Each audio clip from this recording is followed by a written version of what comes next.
There's some related work being done. Well, being thought about anyway. Wait, to enable long chains. So it seems right now just every deploy, every evaluation being written into tablespace, right?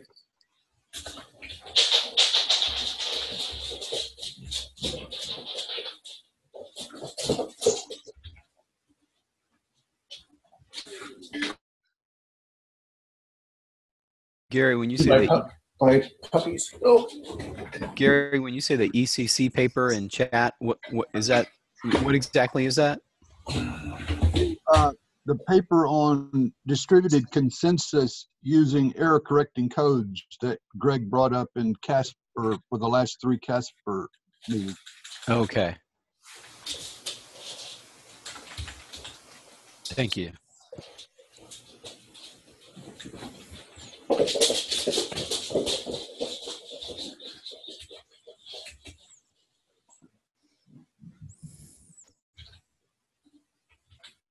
Oops. There's another.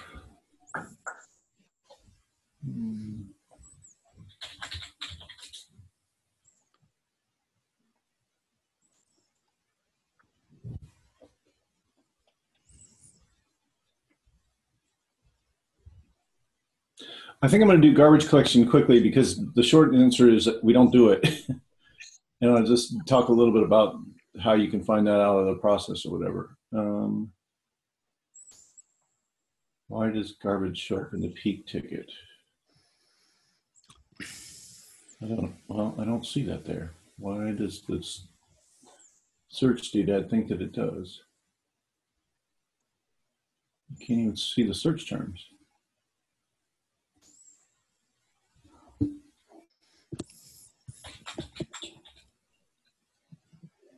Here we go. There is an epic.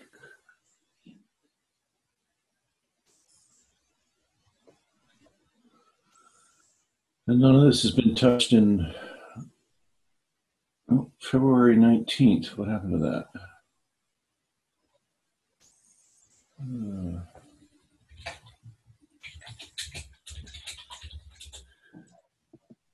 Whether you guys can get up the slides or not.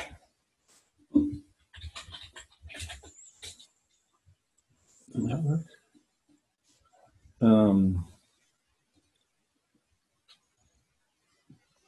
So this is all plans that were made, whenever. Updated February 13th. Let me look at history.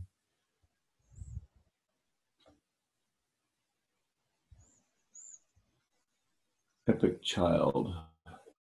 Looks like she added some things to the epic.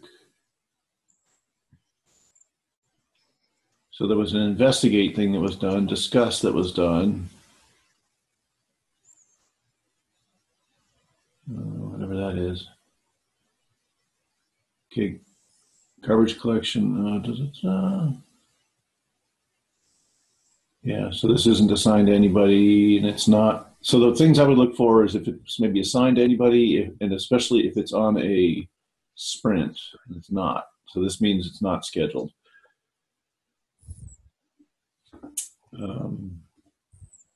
So the other place that's good to look is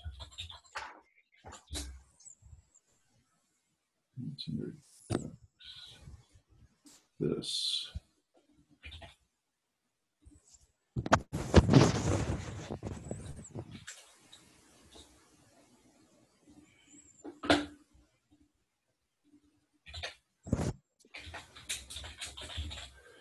Okay, so features.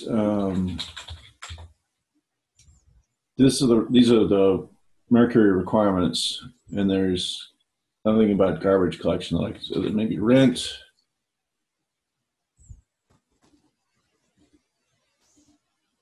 No, there's no rent by itself. Because one of the garbage collection strategies would just be, well, make people pay for storage, and eventually they'll get tired of paying for garbage.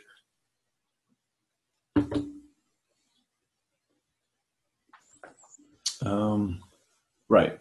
So I haven't seen any garbage collection code in the node currently, and all of the tickets that I've seen, there's been no progress on them. Meanwhile,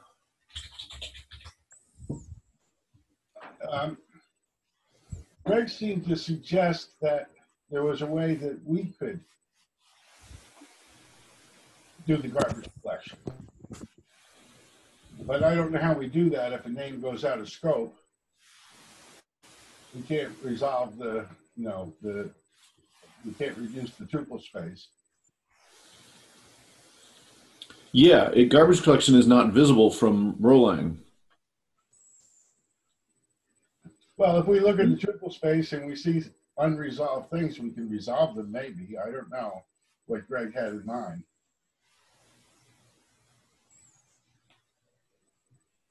Well, not by writing Rolang, we can't.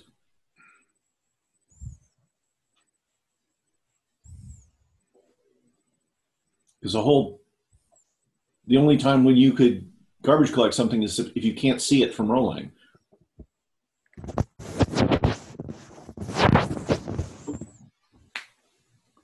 Right. I mean, and there isn't a way to say, oh, delete that from the tuple space through like a gRPC API or anything.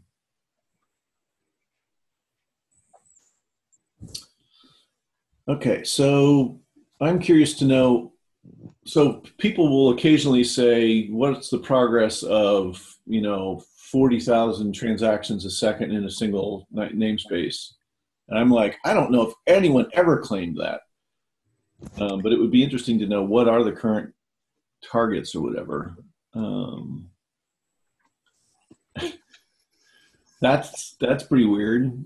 It doesn't say that there's going to be some floor. It just says there's going to be some way to find out the number of COM events per second.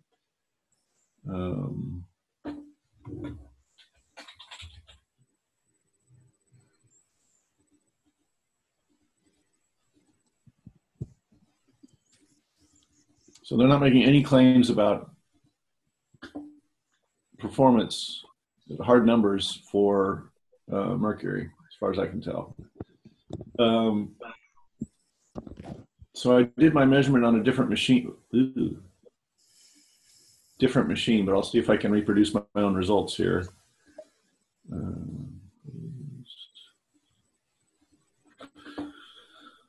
Close that.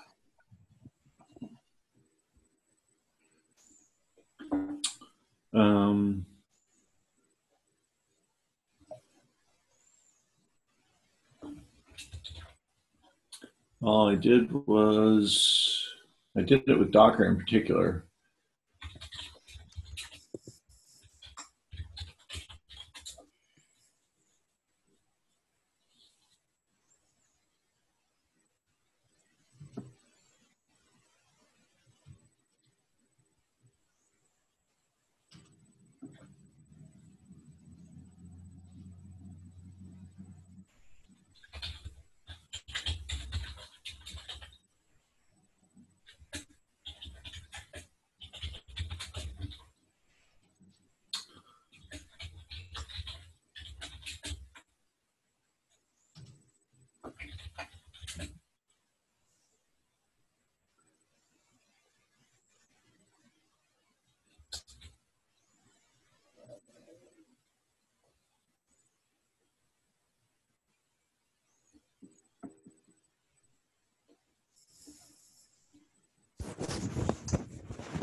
All right, so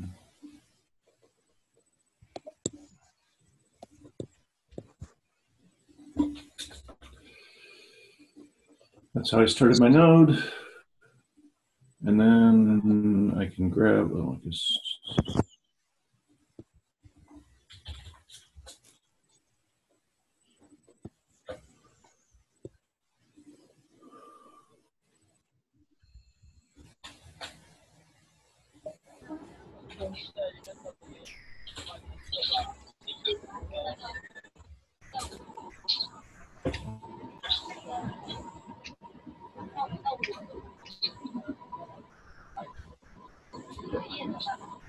So there's market.row.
What are the odds I got that right?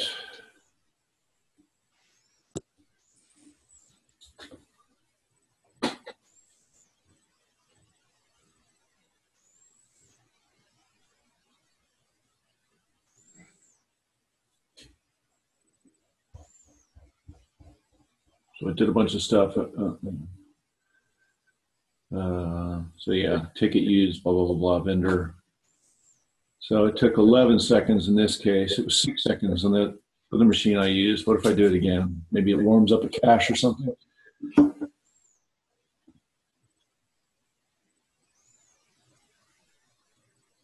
Eight seconds. Highly scientific, right? Mm-hmm. But we're getting, you know, on the order of hundreds of transactions or com events per second. Well, okay, so that was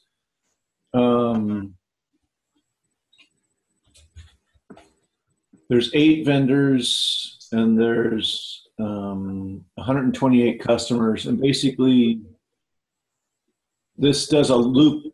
There's 128 iterations of a loop, and for each iteration it sort of picks one of the,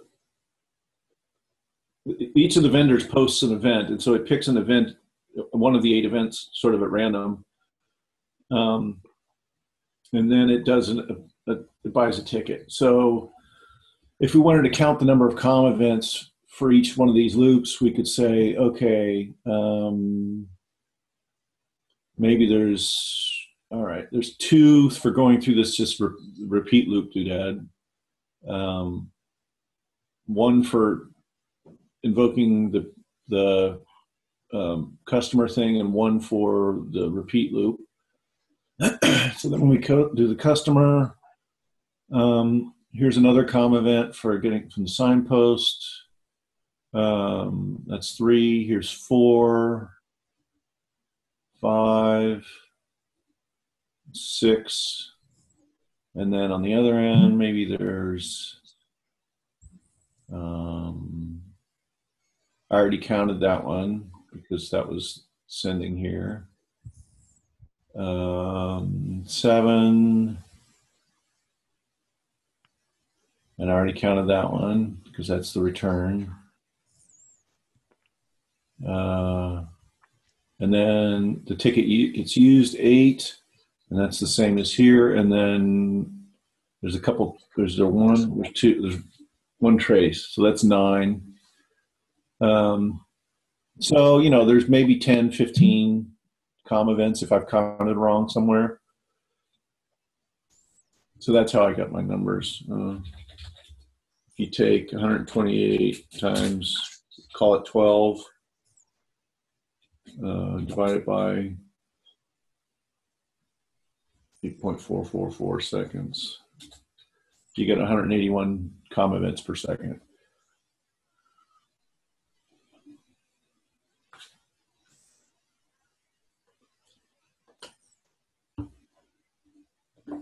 So one thing I wanted to do was make these into financial transactions where it actually sends rev. See how long that takes. Yeah, because I mean, before too long, we should be running huge simulations, right? With thousands of parties doing different things and voting and buying and advertising their wares and stuff.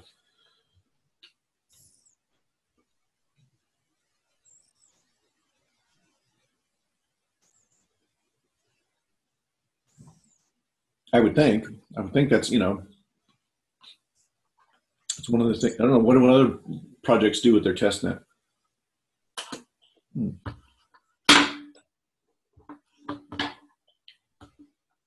I should check. Let's see. So this test is only for the single node, or you have multiple validators? I have only run it on one node. Are there networks available now? Is there a test net running? Probably not yet. I'm not quite sure. Okay. The testnet is running at 10 node are running.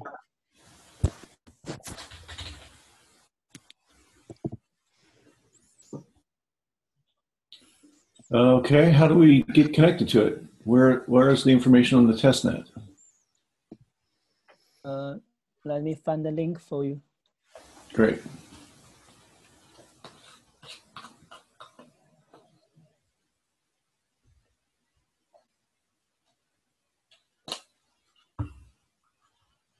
I paste the link.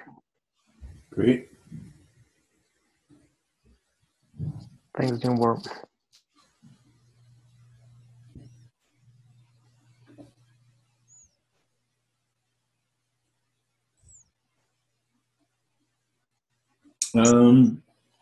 So what if we want to propose stuff? We cannot propose. So what can we do?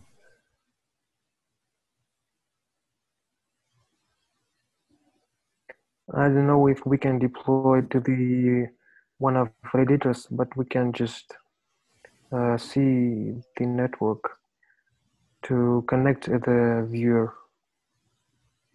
So we can't actually run any code. Yeah, we I'm can. not sure. I believe nodes are auto proposing, but I'm not sure that we can deploy to them. We can try, but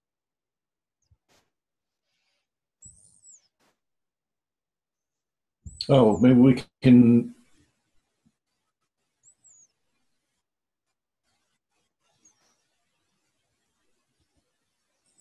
Okay, it says to deploy rolling code, we can use these. How about that? All right, we'll pick Yeah. number 3. Yeah.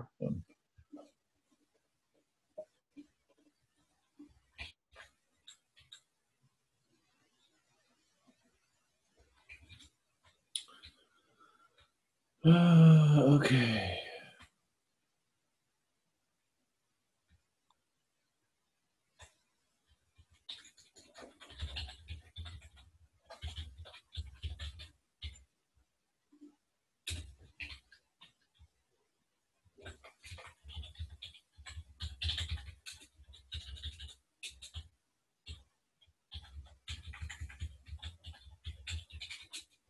All right.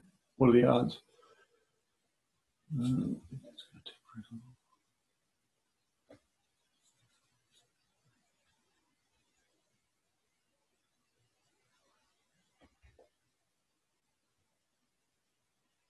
So that didn't actually run it.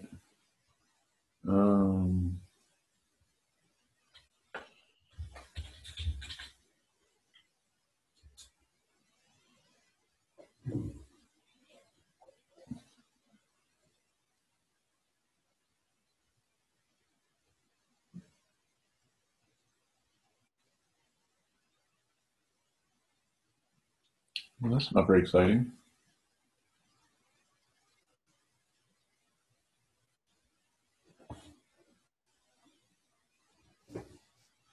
Does anybody remember how to get logs from these things?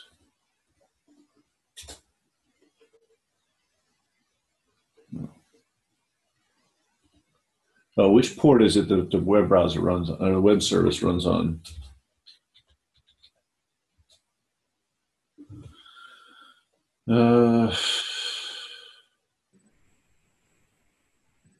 You have 3? Hang on.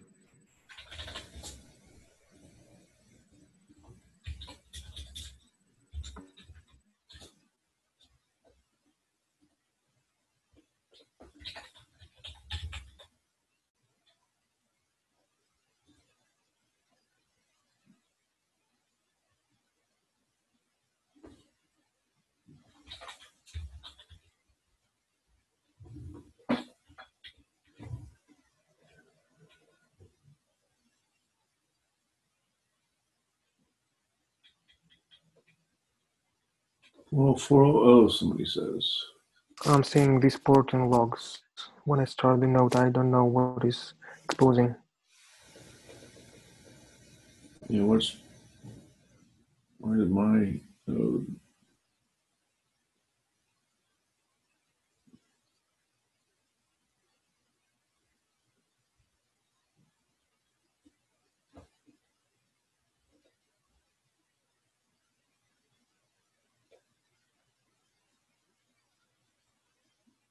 Because you're supposed to be able to do just plain HTTP requests to do things like get the version.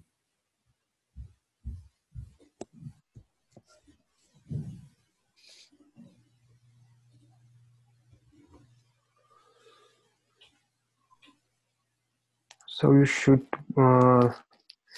find the part with getting number of peers. Yeah. Port 40403/version. That's the version. I don't think you'll get anything if you don't put the put something. Ah, I forget the other command. Is it status or something? I was hoping there's a way to get the logs.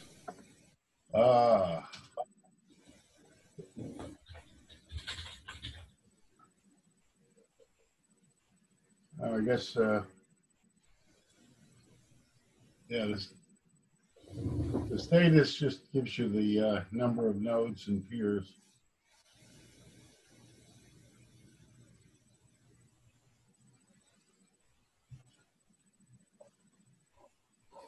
There's all those Grafana stats and stuff, right? Maybe those are through gRPC.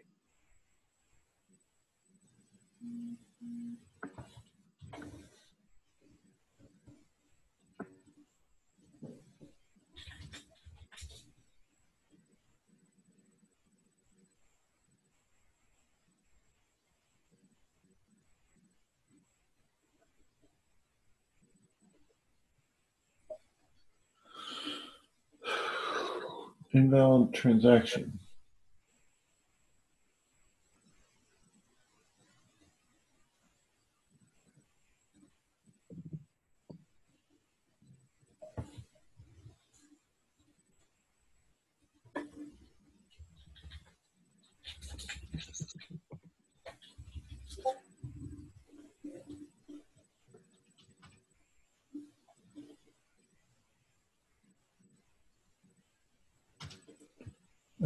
Is there any channel where people were discussing the public testnet?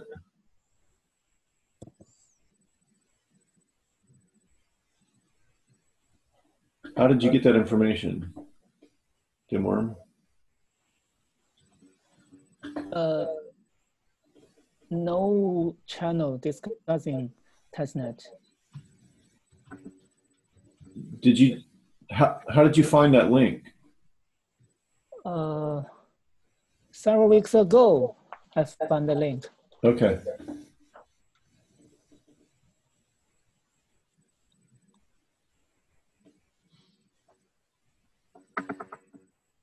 The network that we ran on Thursday is still up and running. Got 5 peers, 25 nodes. Is there a host where I could deploy stuff? Our node, rnode-test.robot.net, our node Bob.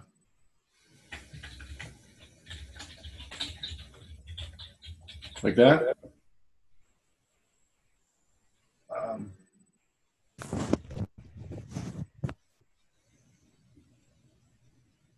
That should work.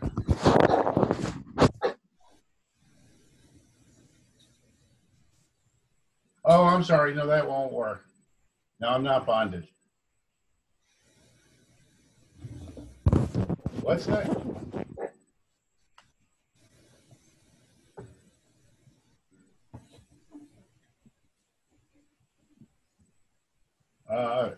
Perhaps Unknown option float.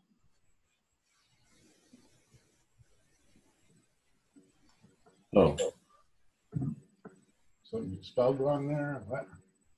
I didn't put the deploy in. Oh, yeah, the deploy won't work. We didn't do bonding on Thursday, so I'm not bonded. You can deploy, and sure enough, ooh, what is this? It's running, but it's getting errors.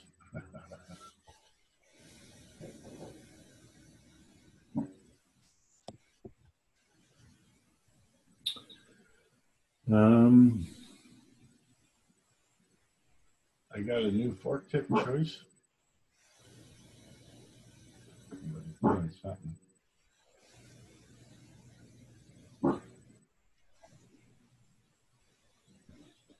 So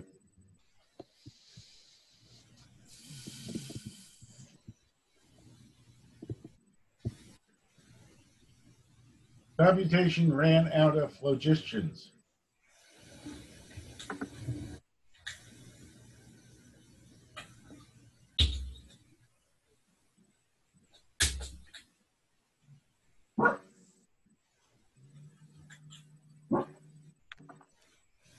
Give it 10 times more. Oh, that ran out. No, Really? Well, it got some error. Let me going back.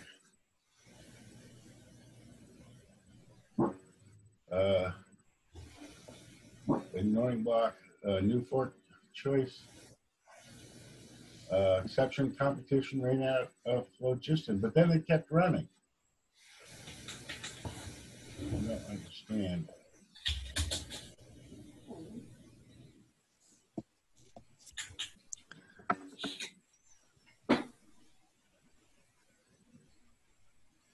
Got the error and then kept running this time. I don't know why. Still running. And then it gets ignoring block at each time it finishes. And then gets a new fork choice tip. I wonder if... Oh, it's going more. What'd you do? Run it again? Say again? It's running again. Yeah, even though I'm not putting more deploys in, it's running. I don't know how to get rid of the depending deploys. Yeah, it runs out of. It's like there's a long delay, and then it runs again. All right, let's try a different node here for fun. And oops.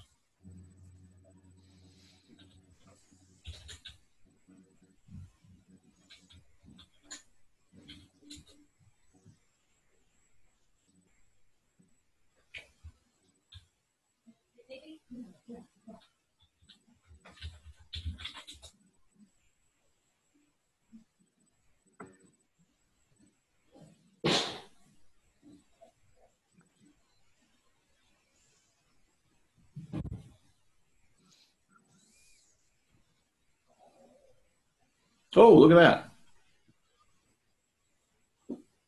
That's nice.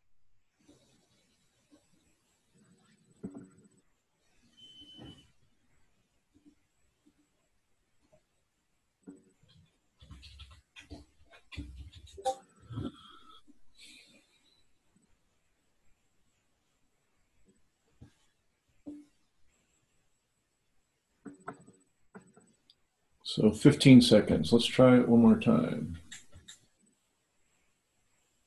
Another thing that I should do is the signpost. What I should do is make the vendor one contract and the customer another contract, or even deploy each customer separately. But and the signpost ought to be in the registry. But anyway.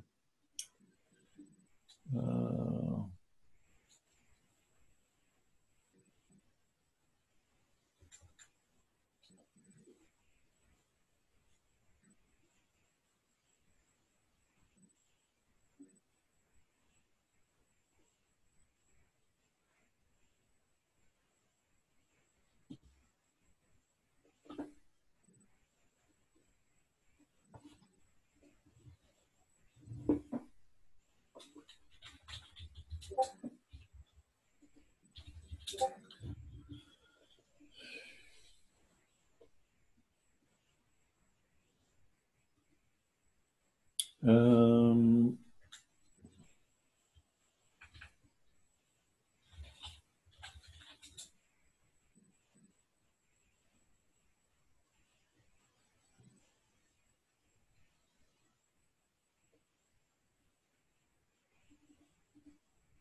looks like we're the only one who has created blocks on this thing.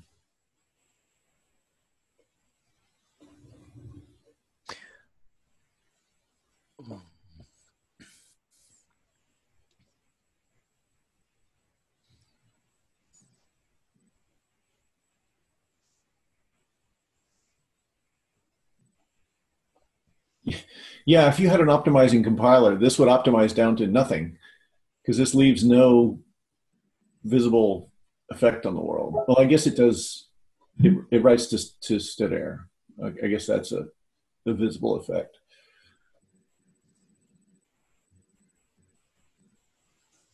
Other than that, this just spins around and then goes poof.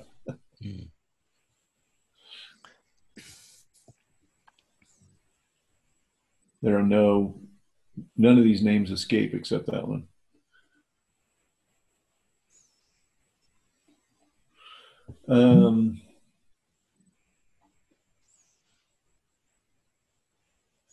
Has anybody else tried this? Has anybody else got Docker running on their machine or ways to run nodes on their machine?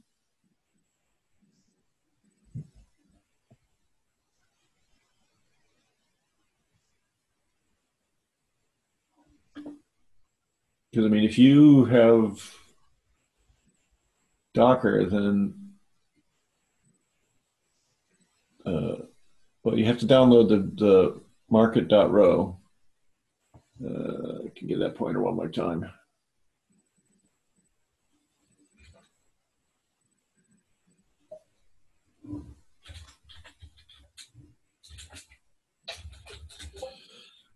And then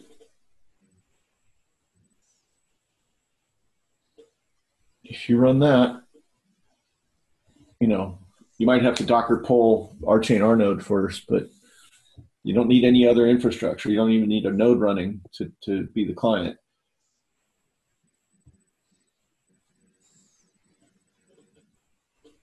So yeah, there's not a lot of sophisticated test infrastructure here.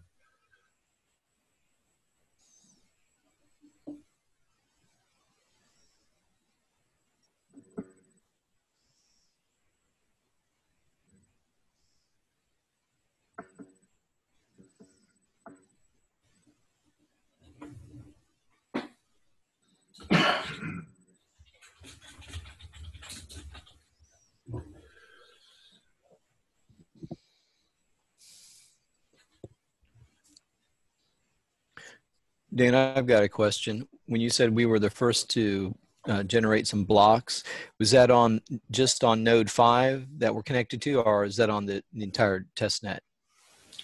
I believe that's the test net.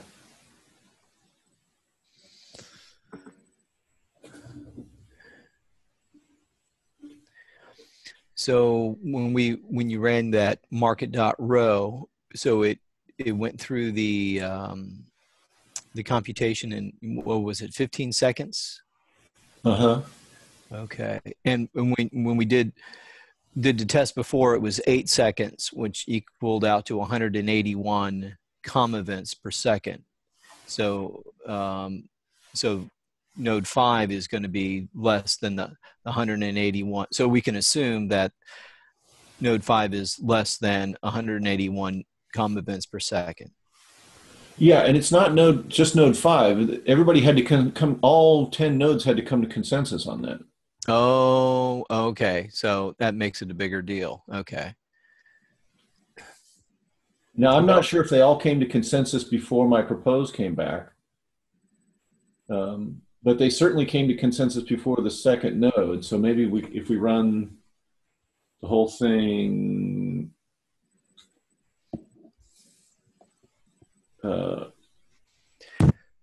First they were running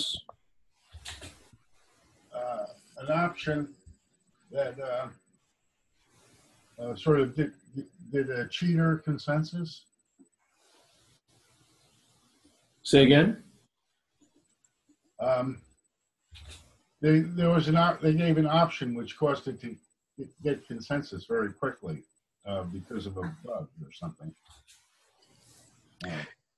Look at that. So you meet Jim. So just to clarify, they're using a sort of a light version of consensus and not the typical consensus they would normally use. Yeah, let me.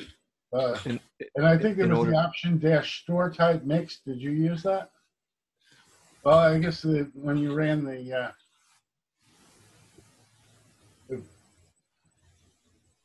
if it started with the store type mixed,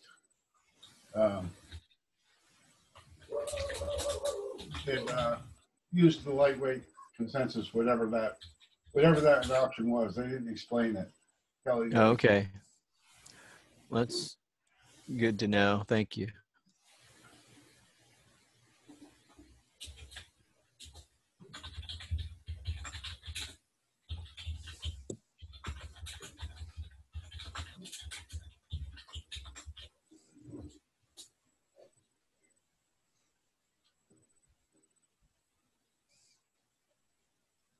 So that was the deploy.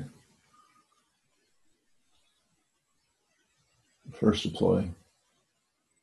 The purpose of doing it twice here is that they have to come to consensus before there can be a second block. Could be that the first propose, it's only the start of a round of consensus.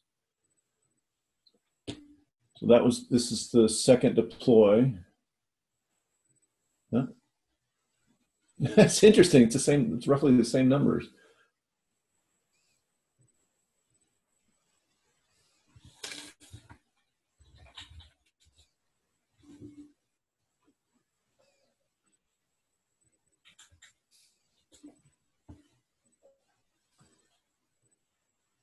Ah, well, no, wait. Yeah.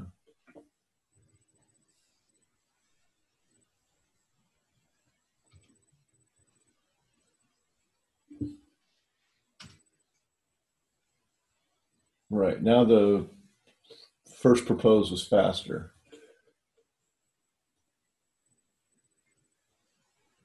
You would think with some caches warmed up. Oh, anyway, so there's a lot of variance. Now, if we ask somebody else how many nodes or how many blocks, we should get 6, I guess it is. Yeah, we're going to get this. We should get the same answer for everybody on,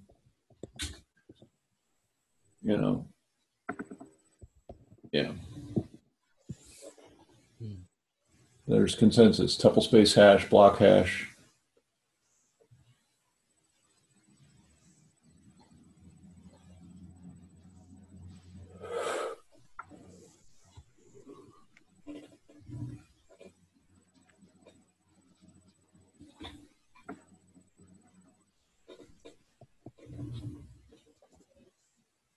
So it's good to know that when we go from a 1-node, my desktop to a 10-node network, it doesn't slow down radically. Just. Yeah, that's a good point.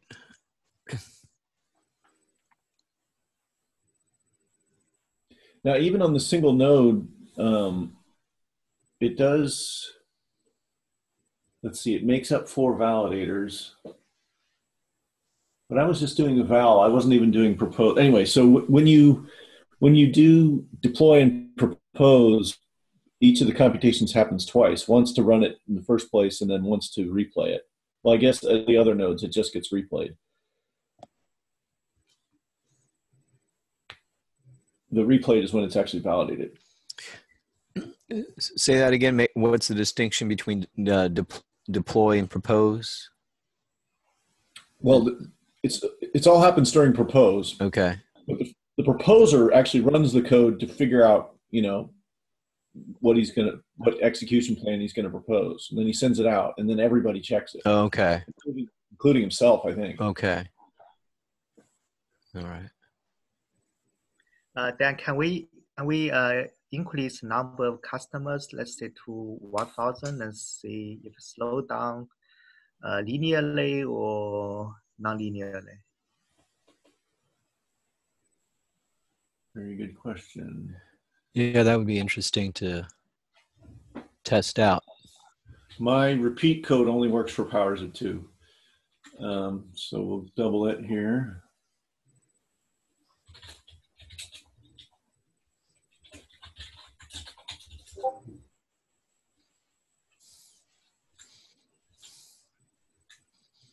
Yeah, it'd be interesting to keep doubling the number of customers and Yeah. just see what happens each time. Yeah, we have to get more than 2 points in order to figure out whether it's quadratic or whatever. Okay.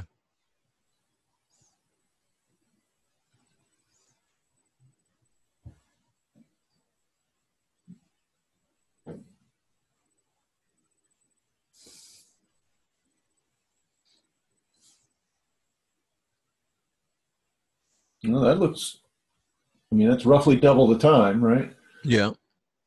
Mm-hmm.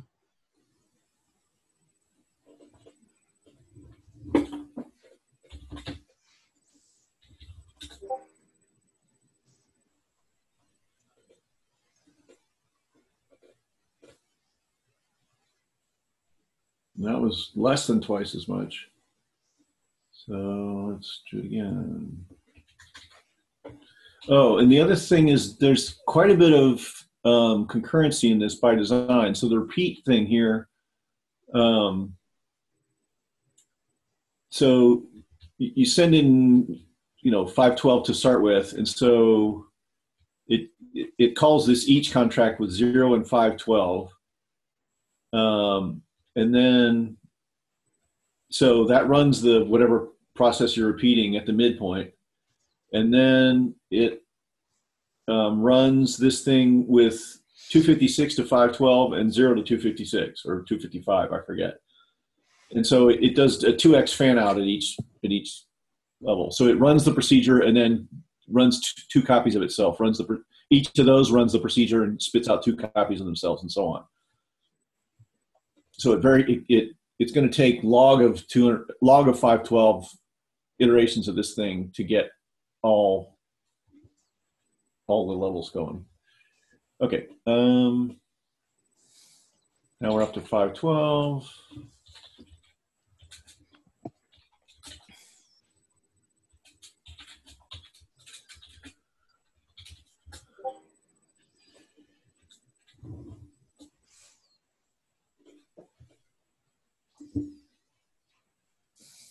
Same time to deploy, not surprising. It doesn't take that long to parse the code. Okay.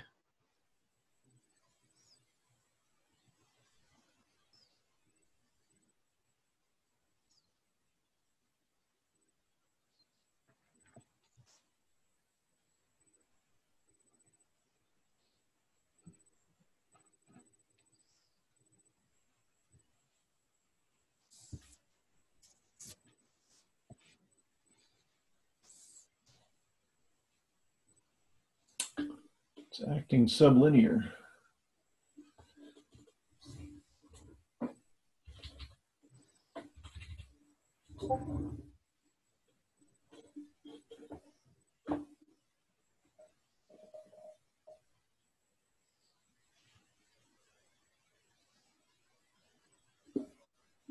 Can we check how many blocks are created?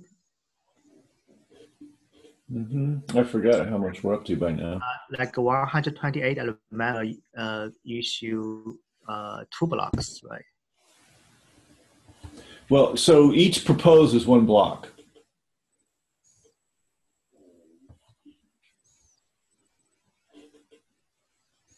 Well, that's interesting. That one took 34. No, that's same order of magnitude. All right, so we collect some data points. Oh, so you wanted to, you guys can you run show blocks where you are? Anyway, we're up to 10 blocks.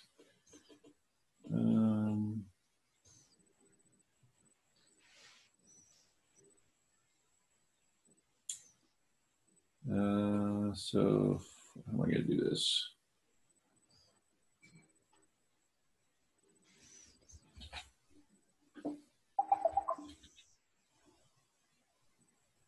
Here.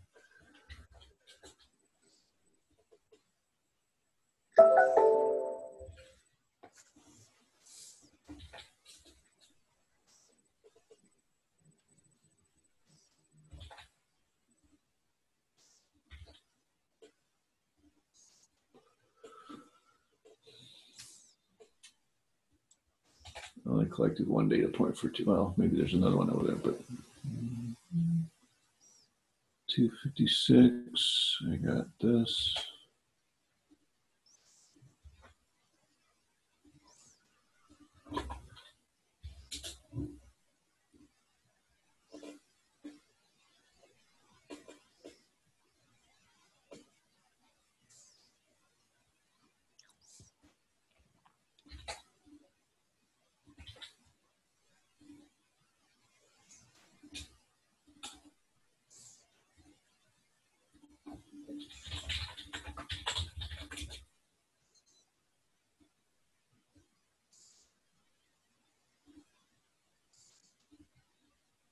That's 19 seconds, not 9 seconds.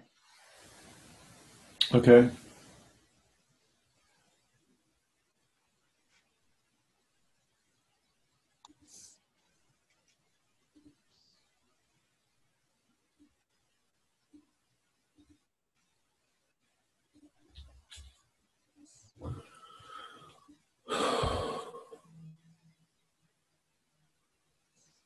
Um,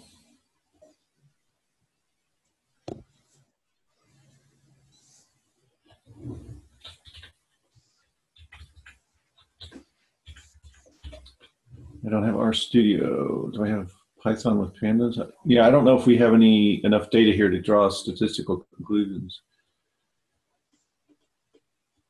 about whether it's linear or quadratic.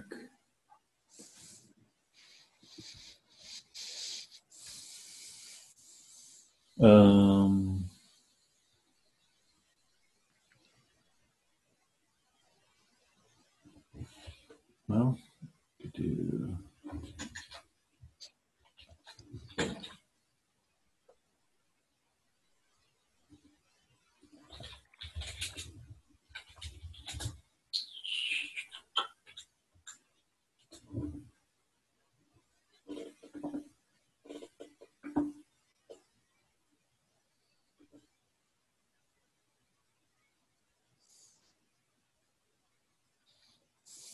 I guess I need to make it higher in order to get better data because I might be measuring a lot of overhead mostly.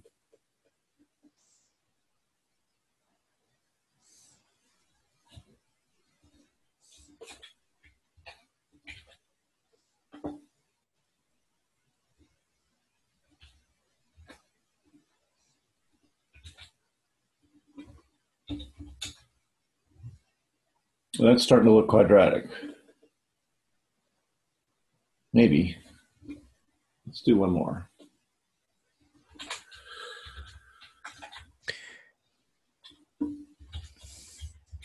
Dan, it's been a while since I've worked with the quadratic equation. So explain the difference between, well, I know what linear is, but what exactly is quadratic? It means that if you have twice as many customers, you have it takes 4 times as long. Oh, okay. Okay. It means that if you have 100 times as many customers, you're going to have a really bad day. Okay. You're going to have 10,000 times as long. Okay.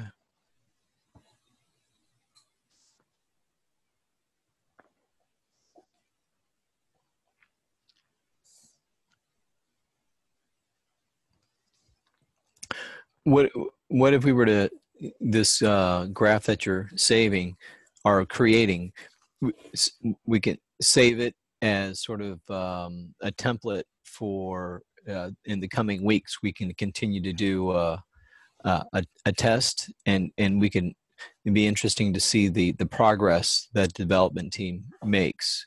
Yeah, I mean, I don't know if anybody saw it, but a lot of projects have some kind of site where it says, "Are we fast yet?"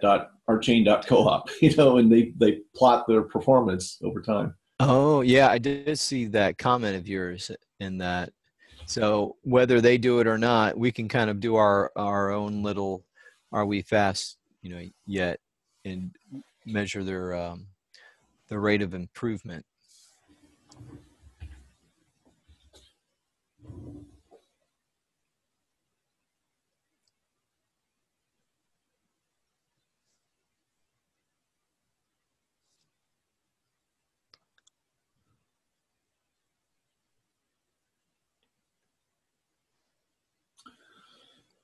Does this thing have linear regression? Then you can right-click the chart, and there's option to fit a nonlinear and linear model. Just click any data point. Right-click. Yeah, I right-clicked. I think you need to choose a data point. This isn't Excel. This is LibreOffice. Oh, okay. Okay.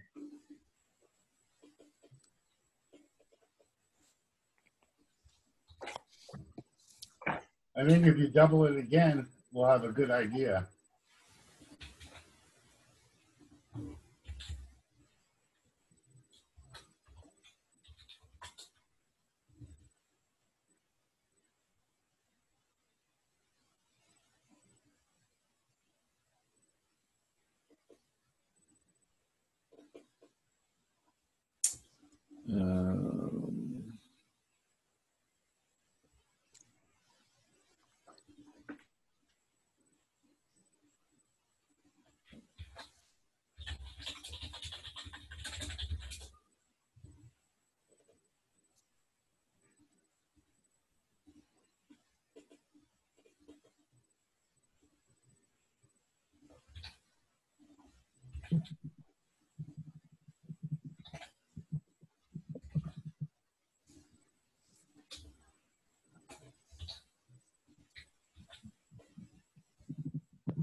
Can anybody read this? I forget what's the number to see whether it's really linear or not.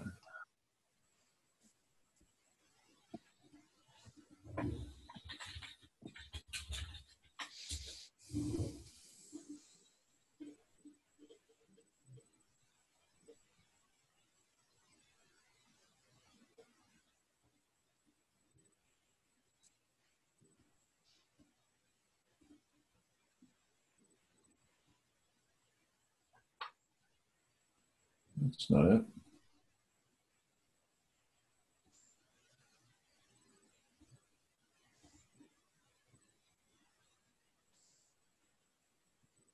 Oh, that's totally different.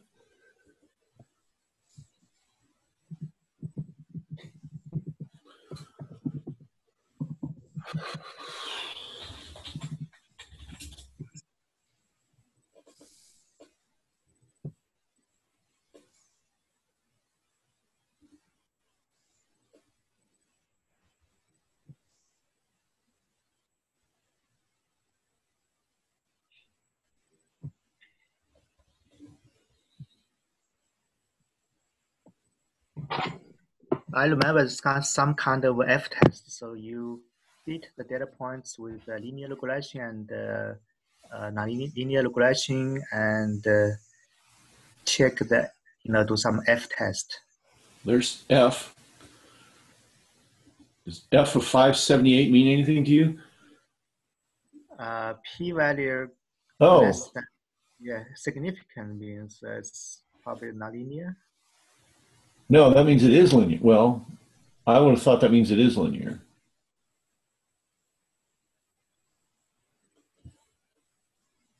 That means that a line fits quite well. I mean, this is the odds that it's not linear. This is the odds of something, I can't remember.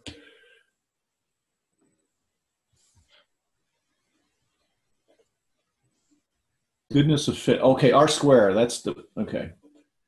I think the fact that this is very high strongly suggests that it's linear. Let's see if.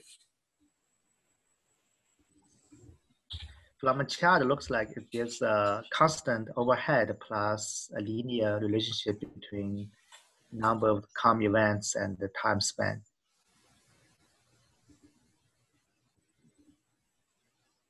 I would wonder if the size of the tuple space makes a difference. I mean, what happens if you do it again now on a small number of events?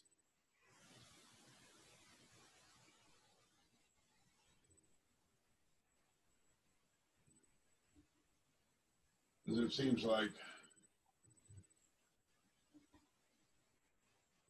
the size of the tuple space may be affecting it when you run the same number twice. It comes out more.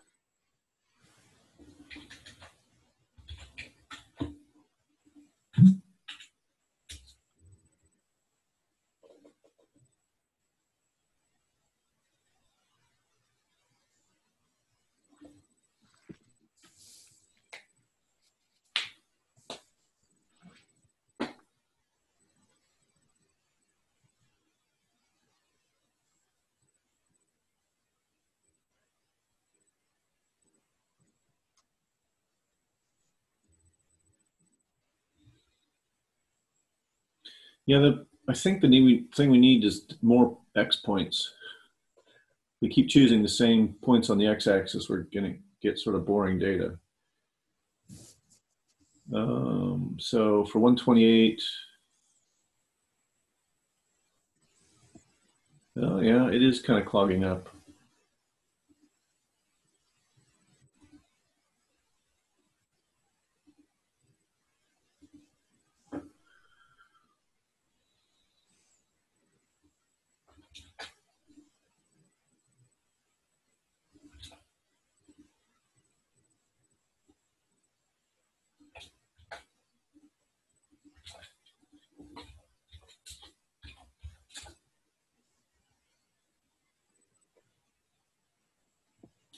But if I pick a number like 768,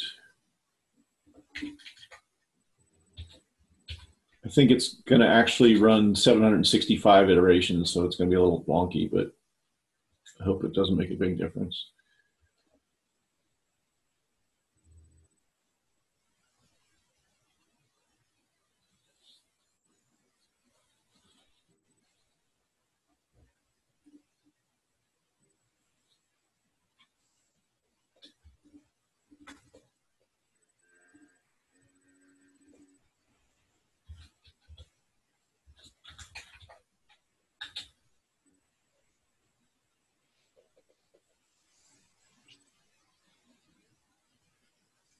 I would think that running 2048 would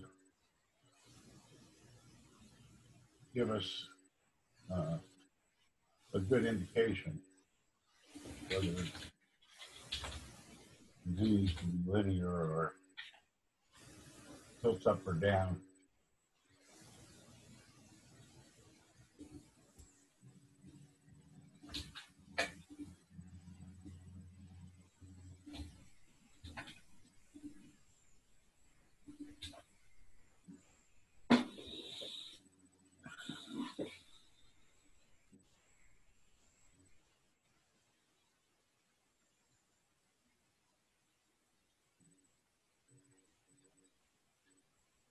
If it's linear, that's going to take 2 minutes.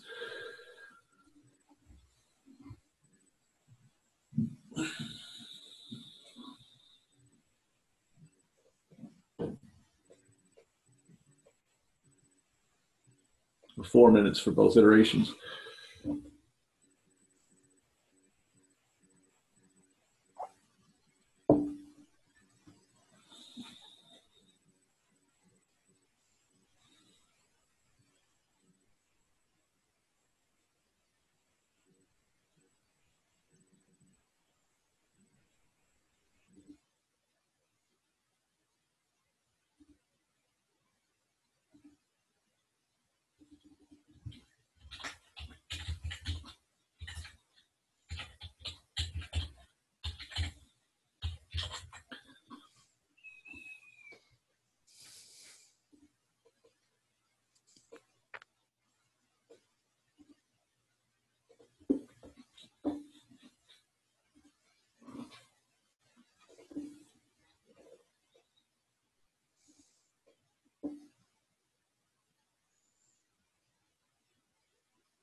That's weird.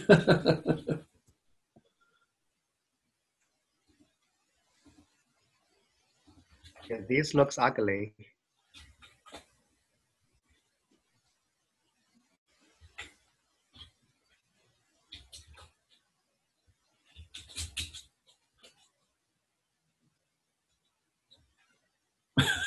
Wow. Look at that. That's an anomaly.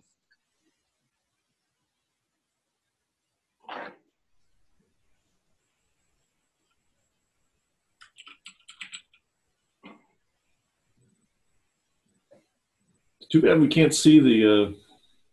Was that 768 you ran, or was that 2048? 768. We may be running into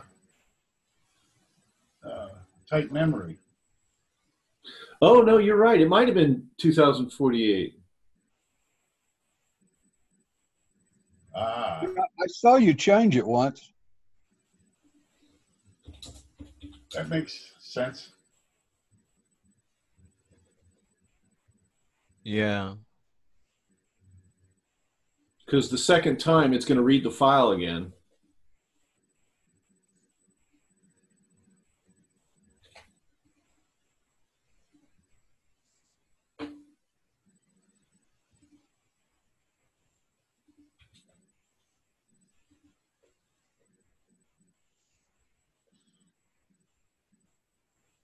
Yeah, it's linear.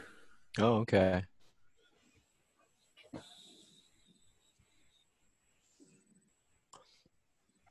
So are we, because it's, since the outcome is linear, so are we saying that's a good thing?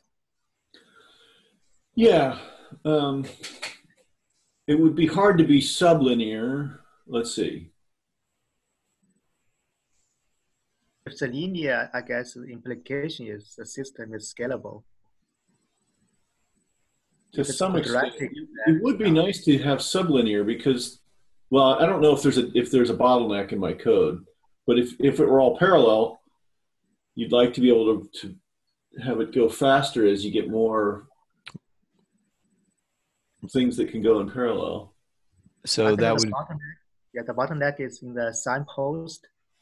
Yeah. So you see the customer go to the vendors, right? They need to go to the single channel. And that's not what happening in the real world, right? You can just directly go to the customer.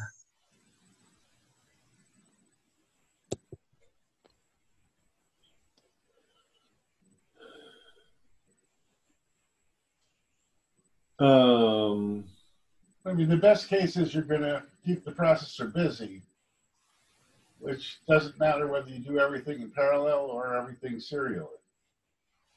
Oh, it does hugely because you have more than one core. It's not the processor; it's the processors. Right. so if you want to speed things up, just add more cores to the system. Right. That. Or more. How many nodes. cores are More we nodes. running? I don't know. Probably more than one. I mean, it's hard to buy a single core machine, though, right? They're probably at least 8 core. I don't know. Okay, so how can we have the customers find the vendors without a bottleneck? Maybe we put the vendor contract in the name registry. So each customer just, okay, this is the vendor 1, vendor 2, and they just send order directly to the vendor, right? So it can skip the signpost. Yeah, I'm trying to think to what extent that stimulates a market. I suppose you can just find all the vendors. Let's see.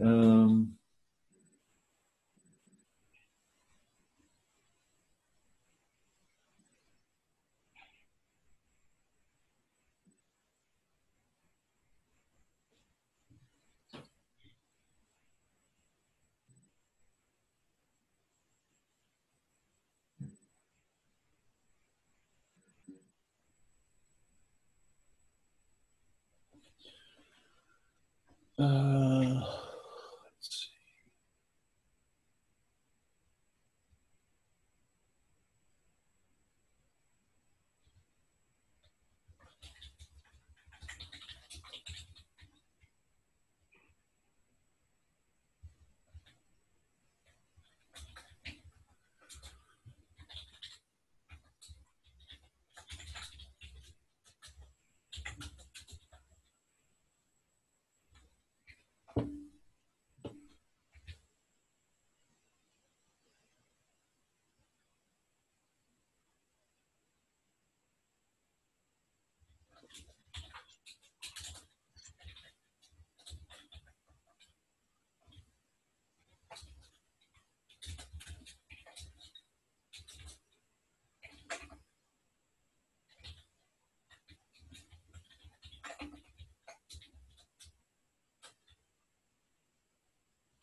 Did I do that right? Let's see.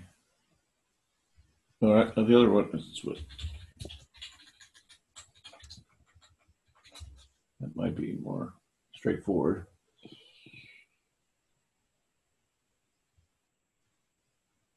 And then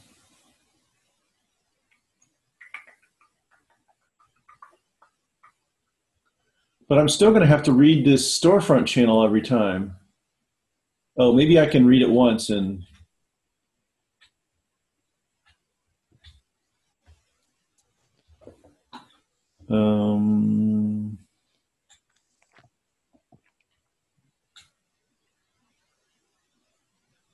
Yeah, but the difference is storefront channel only contains stores, right? But the signpost contains combination of stores and tickets. Once you have as many processes as the number of channels, which are going to be running in par, you're not going to see any further improvement through parallelization. right. But even if it's 2x, that's 2x. That's a lot better than linear. I'm just trying to figure out a way to not have a bottleneck here. And if it's a larger scale, then you need to have a category of storefront. Like this is, cosmetics department. Right. Right. This is okay. So I'm going to have this go totally non-deterministically. The vendors are going to advertise themselves, and the customers are going to choose from. No, because then I have to. What I want to do is read the storefront channel once and have all the customers come in because the vendors are probably there. And I did not make a return channel for when this thing is done. So let's do that.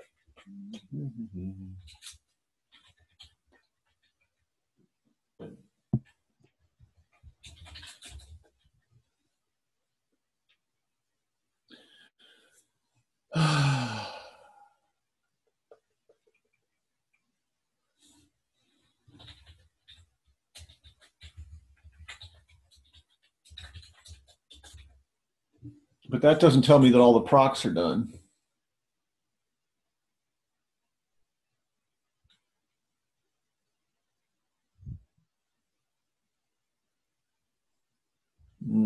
Okay, hold on.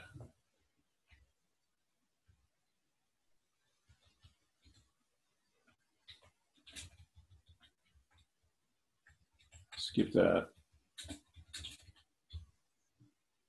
What I really need to know is when the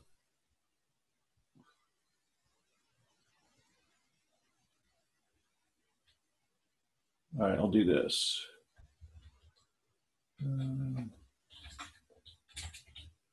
This is a little bit cheating, but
testing here.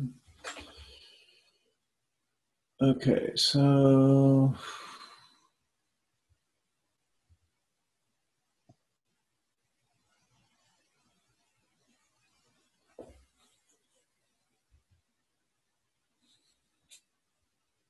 if I had let, it would be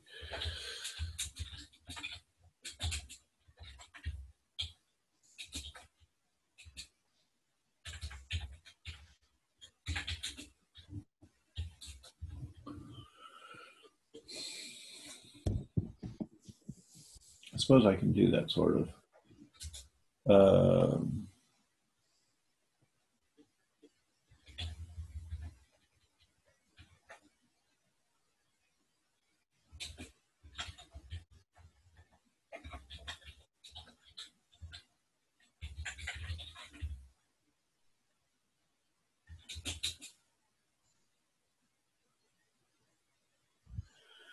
How do you do it now?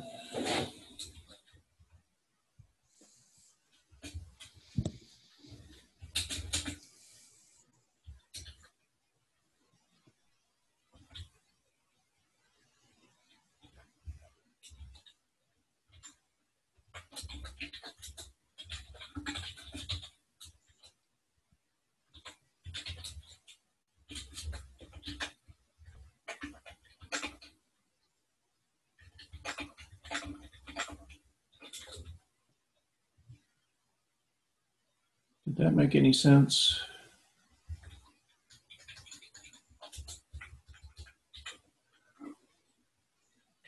So once the vendors are all in place, I'm going to make 16 customers, and each one is going to pick one of the 8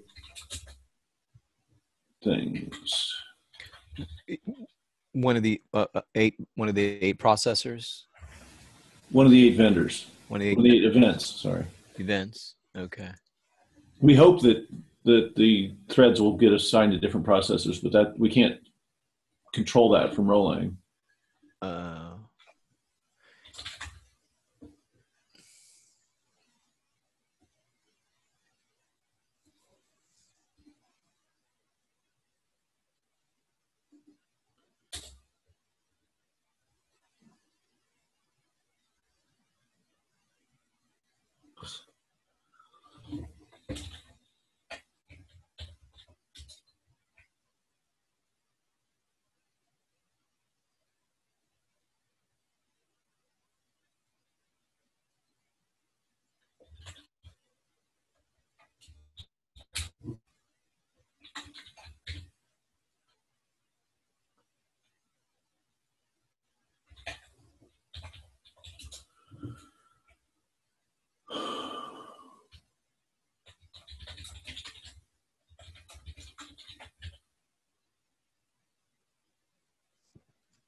that didn't work.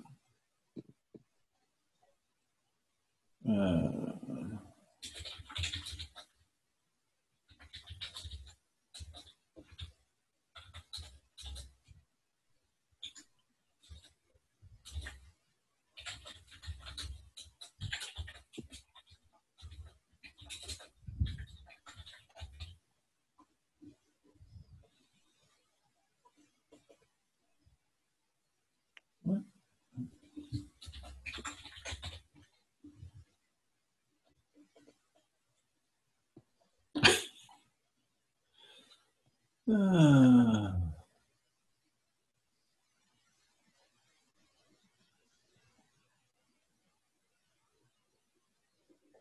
Oh, I didn't. Oh, okay.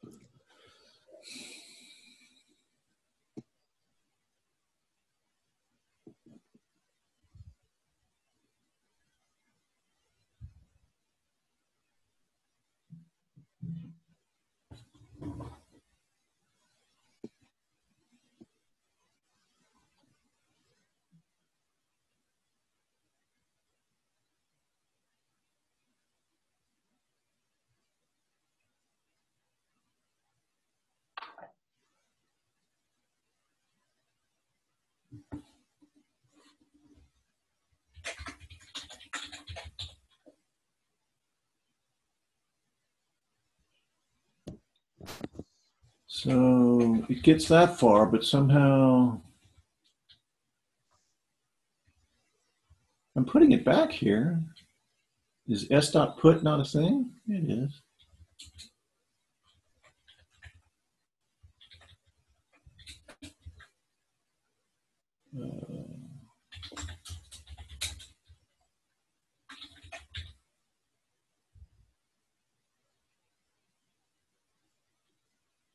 Oh, it is not a thing.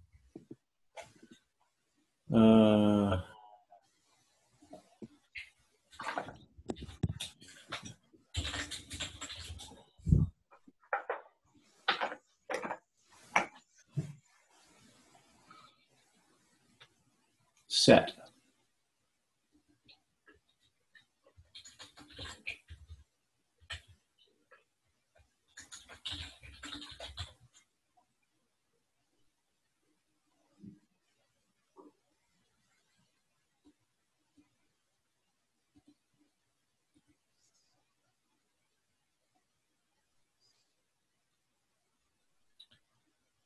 Okay, let's clean this up a little bit.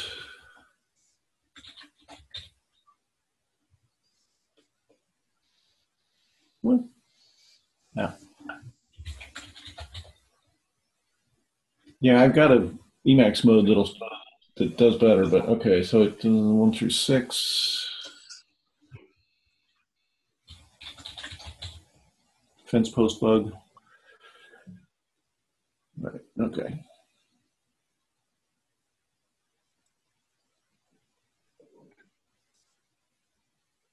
So now we think we have more parallelism, right?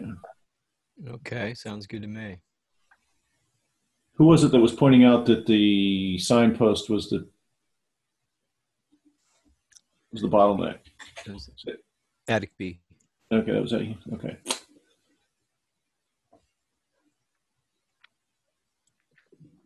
Okay. Somebody want to pick a large number for customers? Jim, you're a good number picker. Well, okay, let's go back to sort of where we started.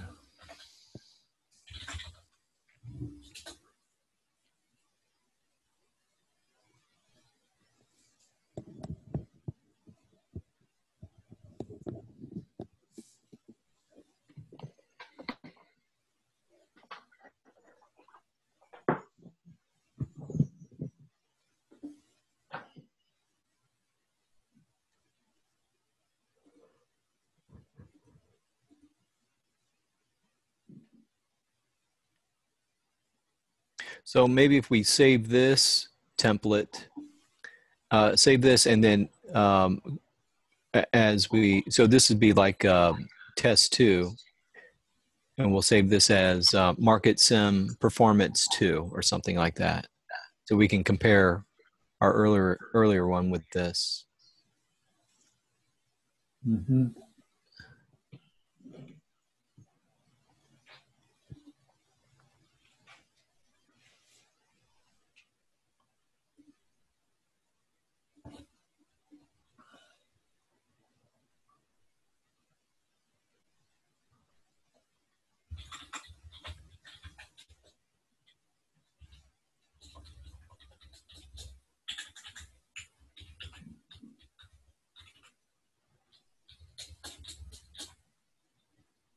Yeah, that looks good.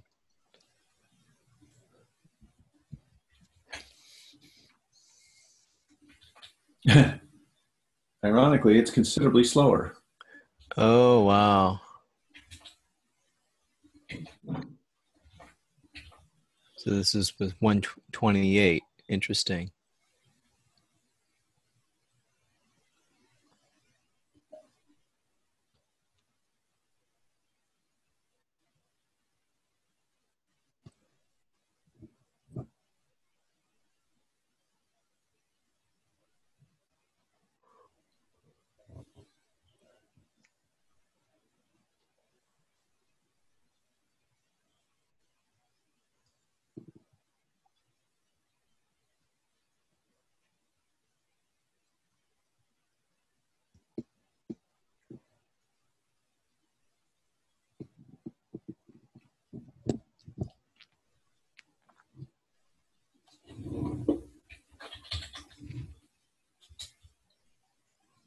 I wonder if it's much slower locally.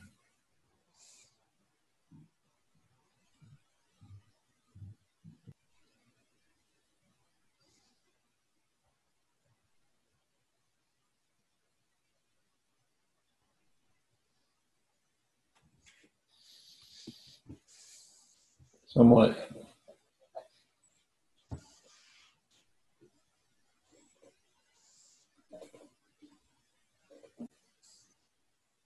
What, are maps slow? I don't know.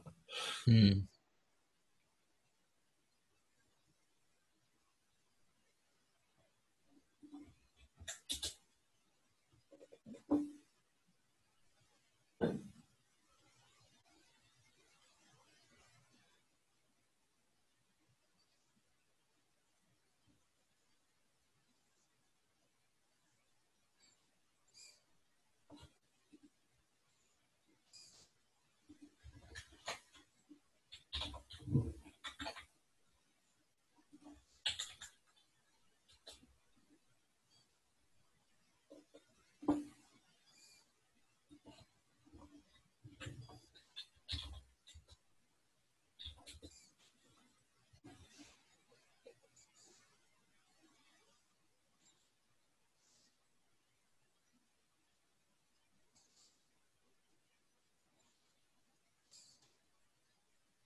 I suppose the actual customer contract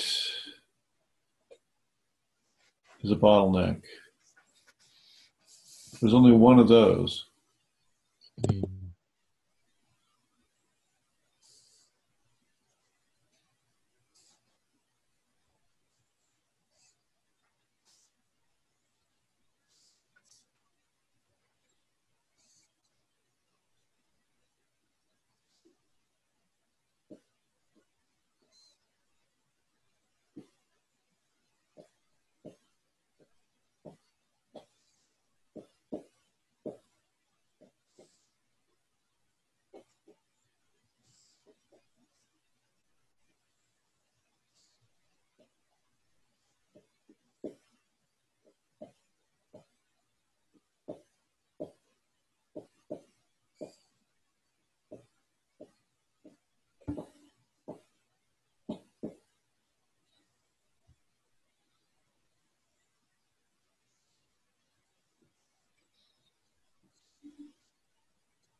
Here's something really wonky.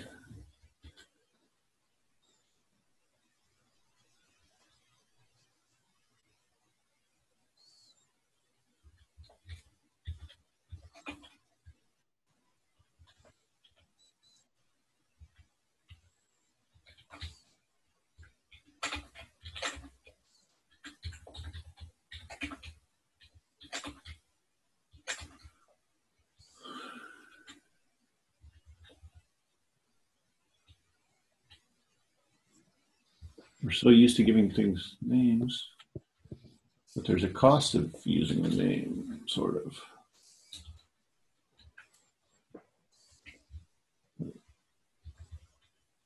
Yeah.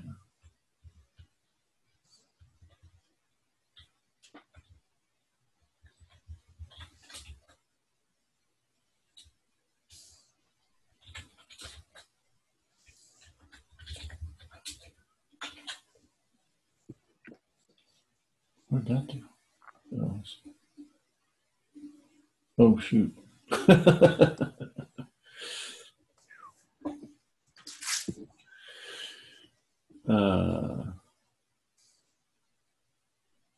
Free variable n.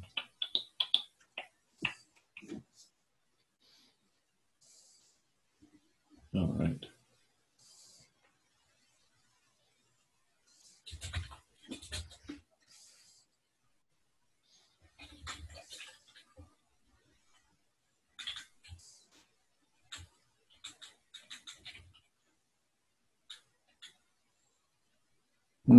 Darn it, that won't work.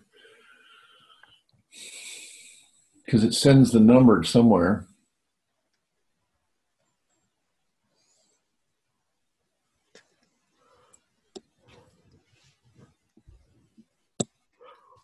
I was thinking I could just run a the new process instead of calling a contract. But then we don't have a number.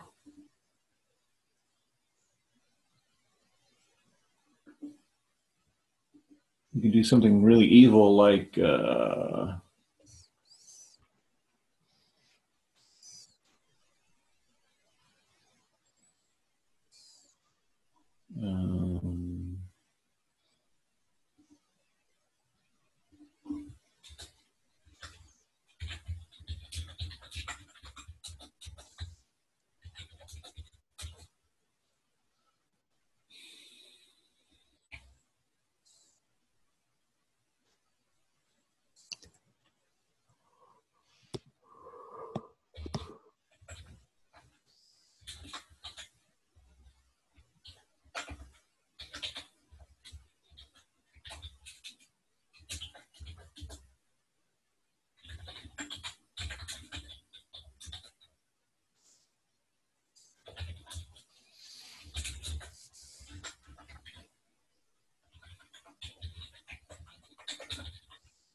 Oh, it's still sending something.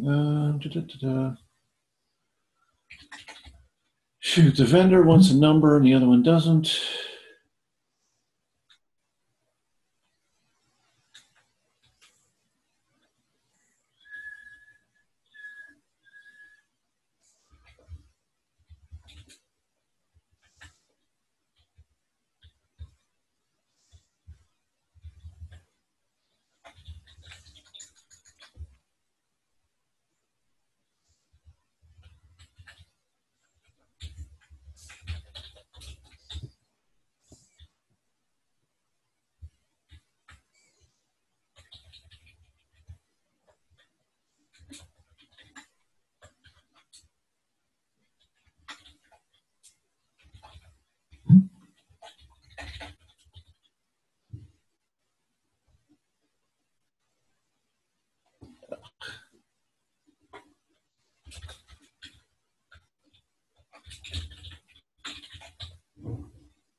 Picked.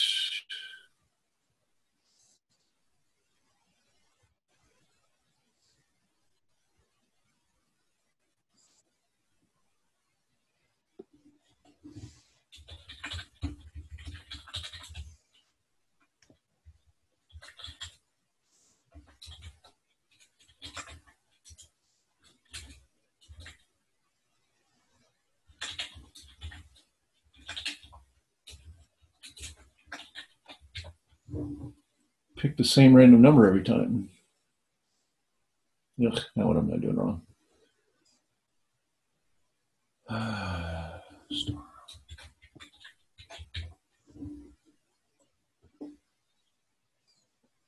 What? 47.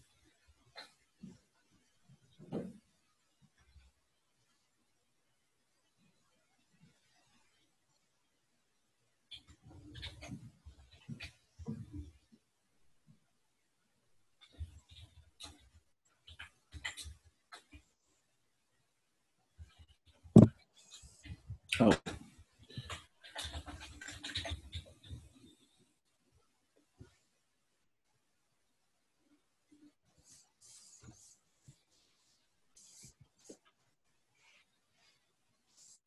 Oh, I think the gRPC representation of a unforgeable name always starts with a 2 or something.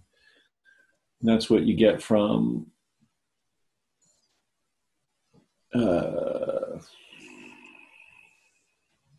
two-byte array. So let's get the, I don't know, 10th byte.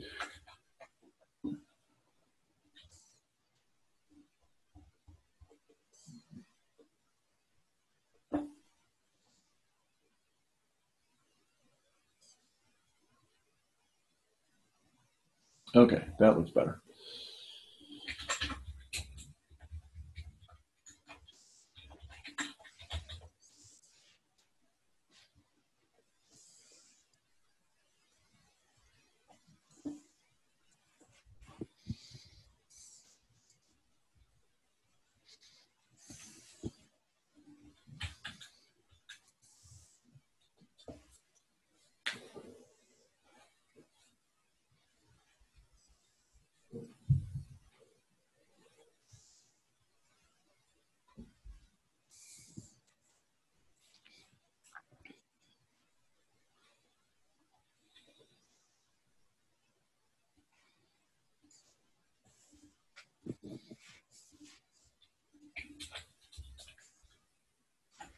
So that's in the same range as up here. All right, so let's skip right to a big number.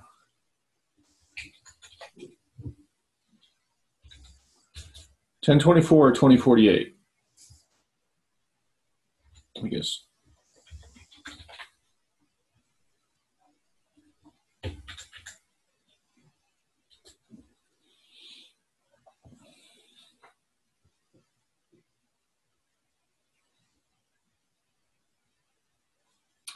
And last time we waited about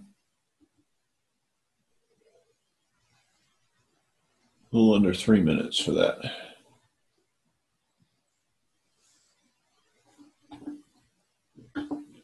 Anybody got a little song to sing? Yeah, pull out one of your guitars and sing a tune, play a tune. Was that 3 minutes or was that 1 minute and 61 seconds? It's 161 seconds. It's 2 minutes plus 41 seconds.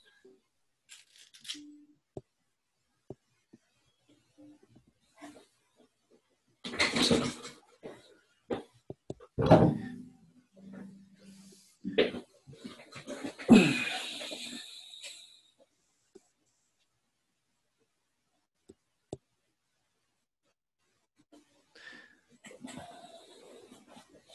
So, Dan, with the changes that you made to your code, maybe you can just sort of summarize what you did to make it come across more concurrent and take out any bottlenecks.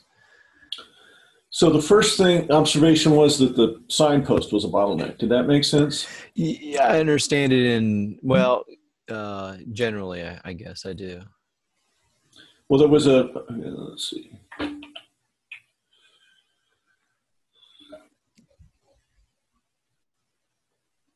Every customer did that, right? Okay. Right. So, and reads from the signpost thing are serialized. Okay. Although I don't know if they are because it's a persistent send up here. So I don't know that they have to be serialized. Anyway, the other thing that happened is this call here happens, if there's 128 customers, then it calls this with 1, 2, 3, 4, 5, 6, 7. And each of those calls goes through this name. And that customer name is just allocated once. Okay. So that means that's a bottleneck, right? Right. And those ends are different. So there's definitely a produce and a consume for each number. Okay. Right. So what I did was I changed it so that it doesn't, instead of repeatedly sending to some contract and the end, I just repeat this process, which is, this process is a new. Mm-hmm. And then now I don't have an index number to use to select a vendor, right? I was getting an error when I tried to access N because there was no N. Okay. So then to get some variation, what I did was I just allocated a name and looked at its gRPC serialization and grabbed the 10th byte. So this is basically some randomness. Okay. And then I take that random byte modulo 8, getting the remainder after dividing by 8, and select the event, and off we go. So these processes can run independently of each other. Okay. I don't think there's any there's no one name where everything has to get serialized through. I don't think.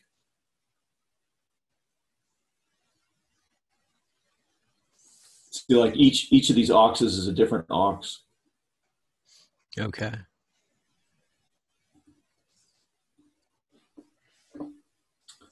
Okay, so, oh wow, we ran out of compute.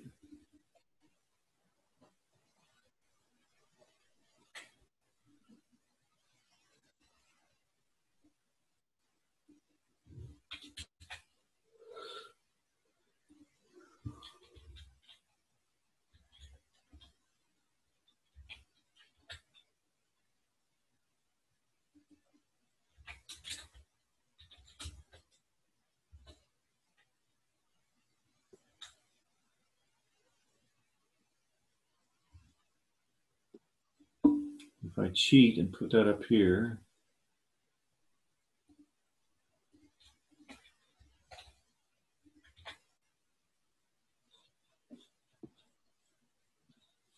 Again, slower.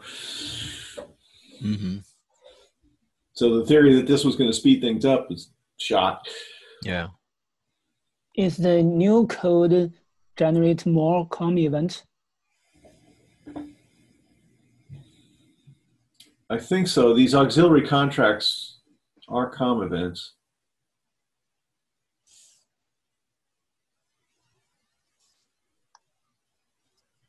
Did I have one before? I don't think so.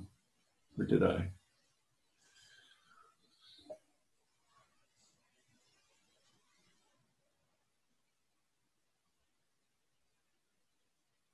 So Yeah. how many cores does each node have? Are they single core or multiple core? I was guessing 8 earlier. Let's see if we have any information.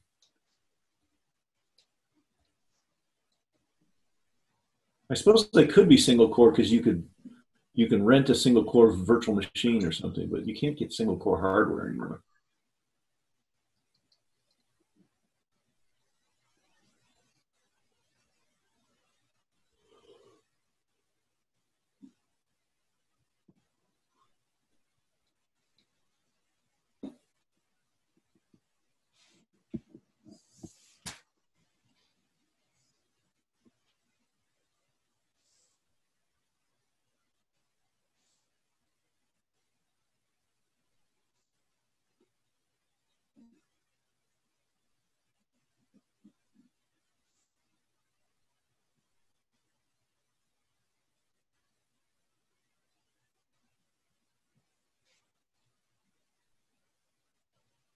Wow, we're not going to have new validator bonding until April 29th? Boring. Oh wait, community validators. I don't know what the difference between those is. Oh well.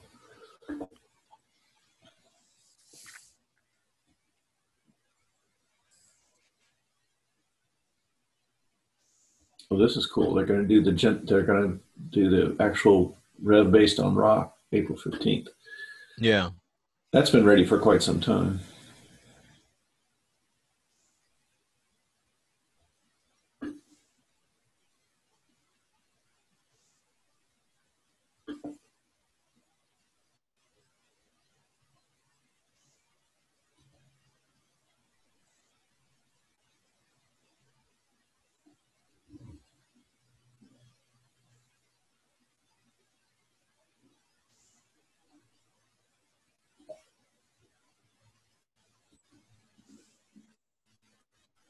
So in the RChain scalar code, the reducer runs in parallel or they run in the single thread?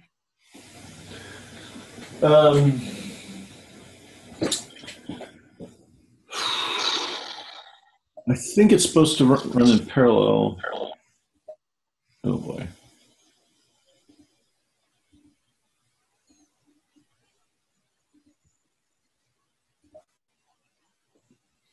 We quickly get to the edge of my understanding of Scala at this point.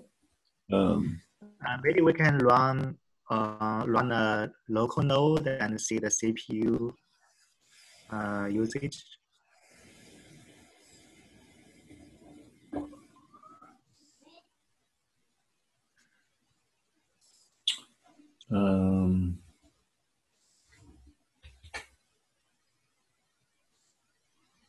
Who's using my CPU? Well, the problem is that Zoom is using a lot of my CPU.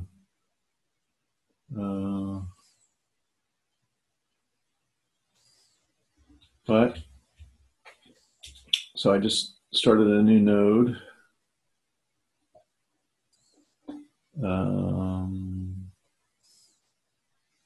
Well, I can change this to just pick between 2 vendors.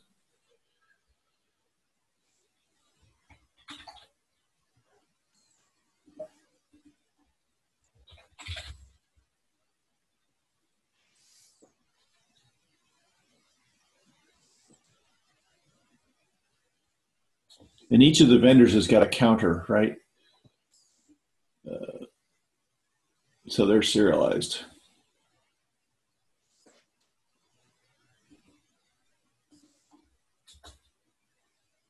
Oh, did I do 2048? Whoa.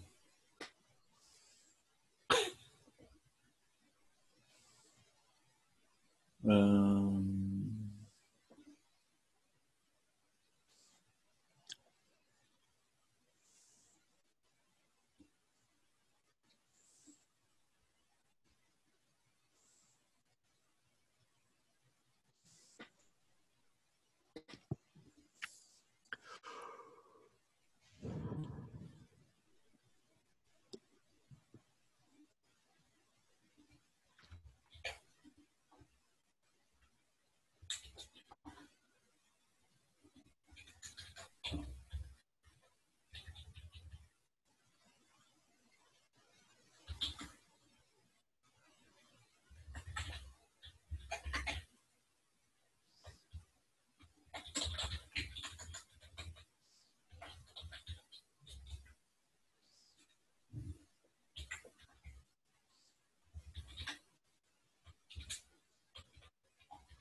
there's this weird LD preload thing that doesn't have anything to do with RChain.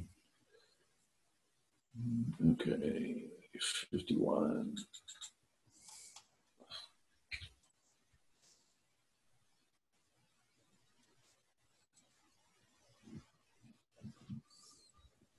Stars get in.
Right.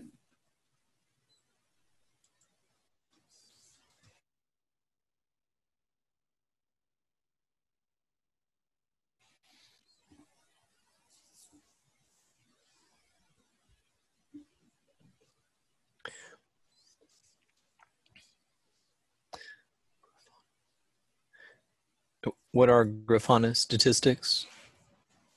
Things like how many threads are running and stuff, I think. I don't know. Okay. There was a whole page of all kinds of barely readable stuff. Oh, okay. There. Does anybody remember this stuff? Yes. Jim, does that ring a bell? I was playing with something else here. I'm sorry. Okay. But do you remember being able to get all the whole pages of like numbers and stats and stuff about what a node's doing? Well, there's SAR, there's VM stat, there's top, there's. No. I'm talking about from the node itself. Oh. No. There's some way to get just. Well, Grafana is a tool that eats those stats. I can't remember what they're called. Right. They're, Yeah.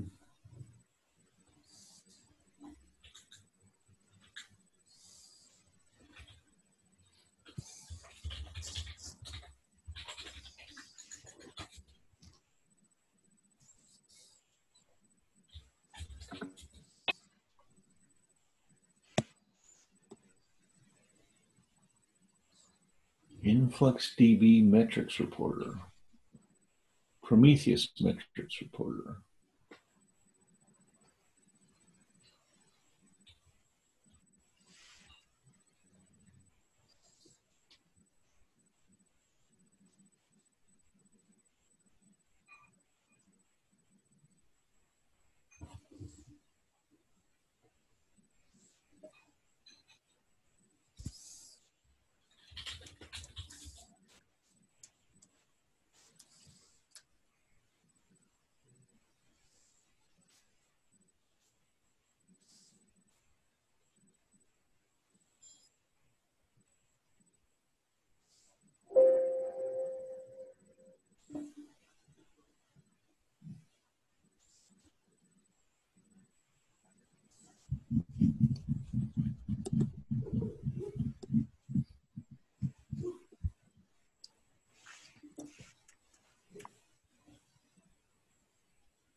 Four oh four oh three.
Where the heck is the instructions to start the node?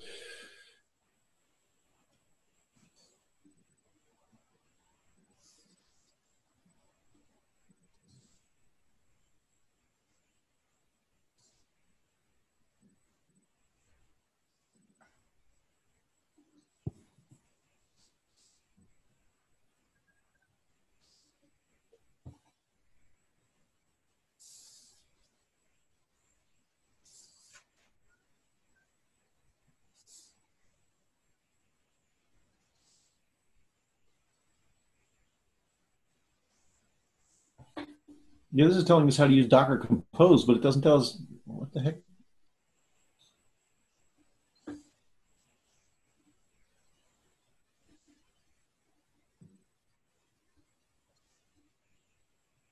"4043" again. Oh, slash metrics.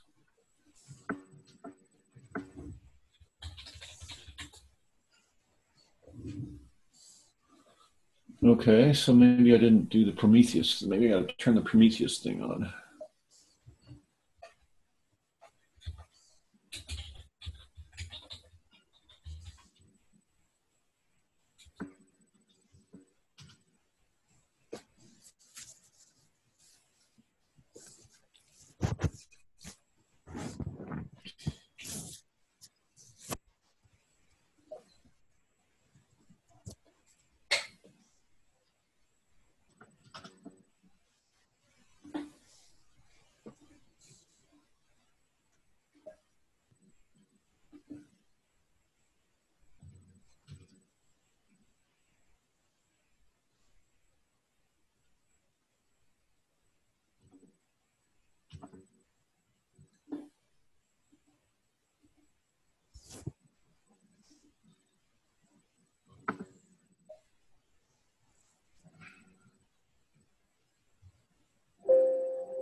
There we go. This is what I was looking for. Has anybody seen this before? No, this is the first time. What are we looking at? Some metrics crud. Okay.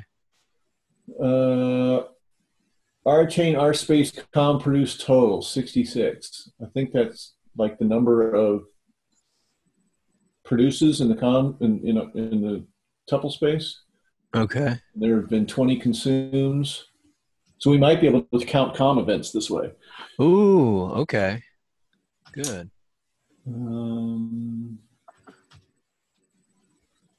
So let's try running this thing with 16 and choose from 4.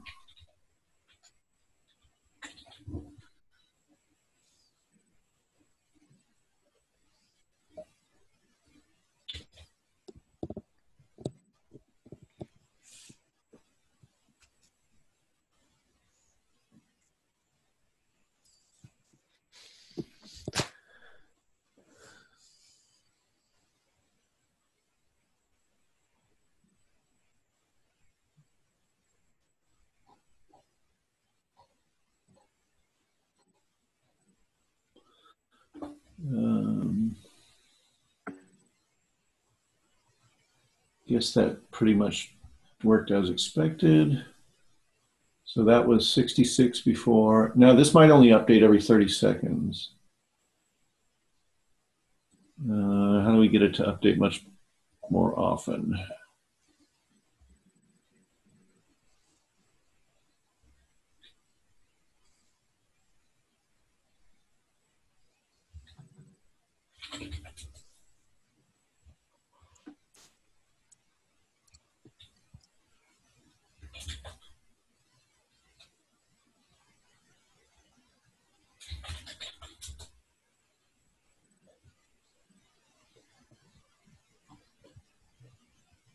That's weird. I don't know what that's about.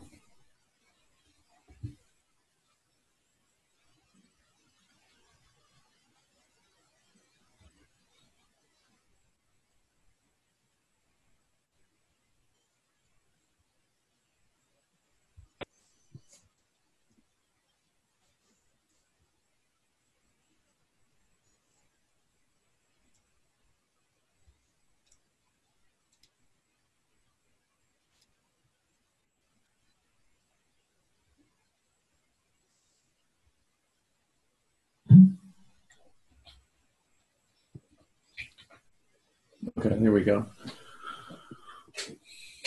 So it went from 66 to 118.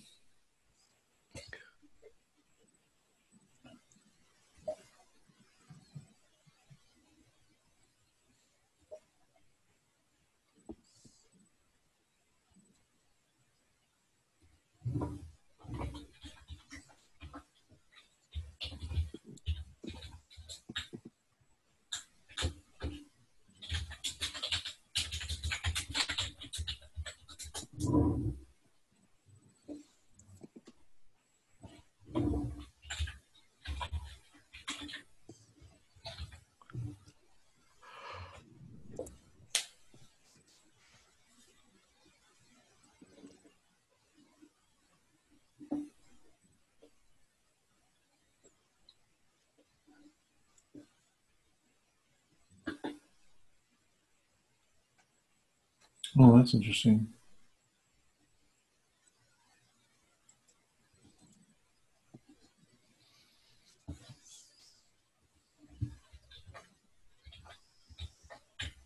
Whoa.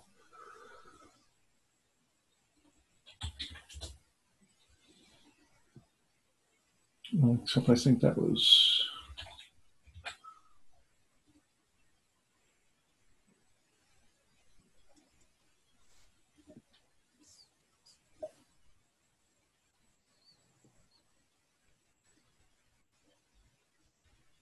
That was 128, yeah.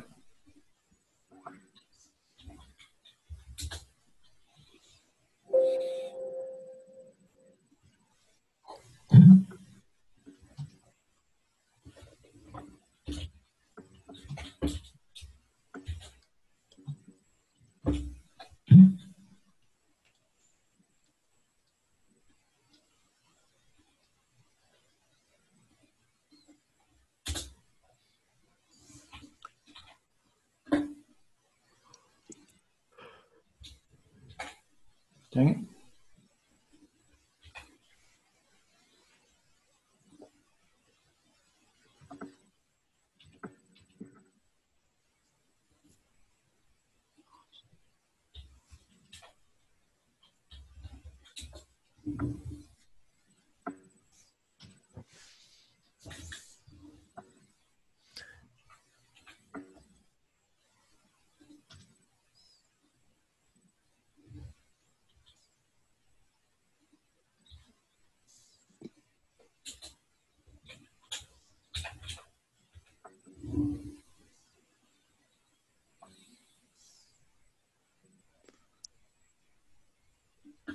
Somewhere around 3 comm events per customer.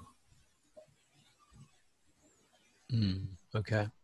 Let's try that hypothesis one more time here.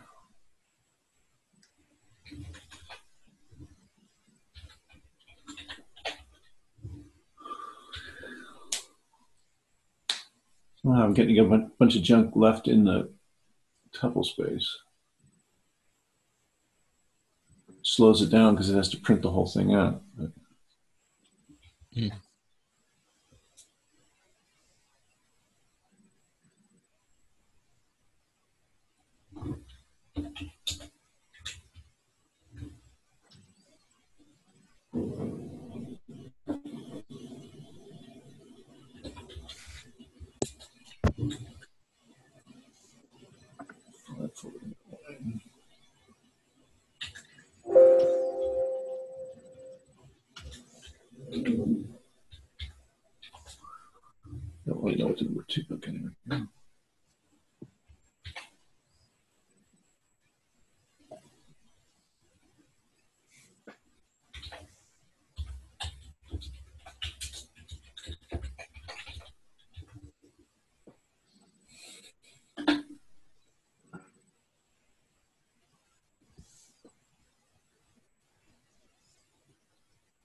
It's interesting. There's more consumes than there are produces.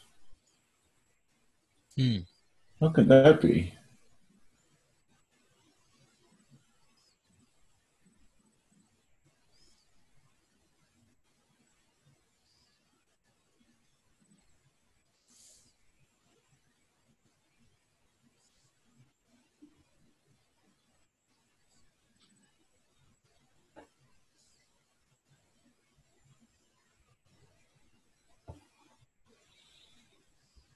Anyway.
Oh, we're going to watch the CPU. We could watch the CPU.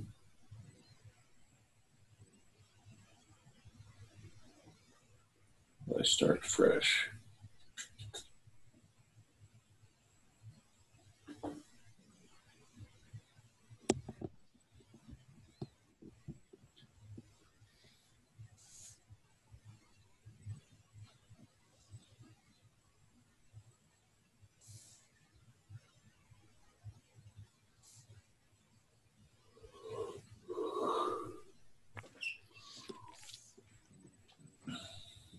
Yeah, I don't know what the node is doing when it's starting up, but it's sure working hard. Yeah.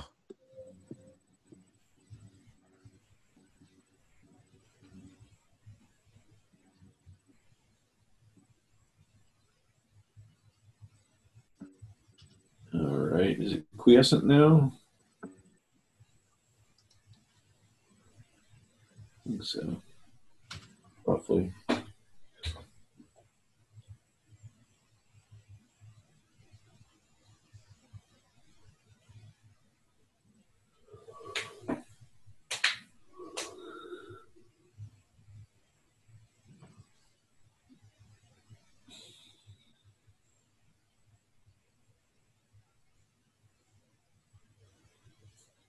Well, it used 4 CPUs there for much of the time. Now, if I change this to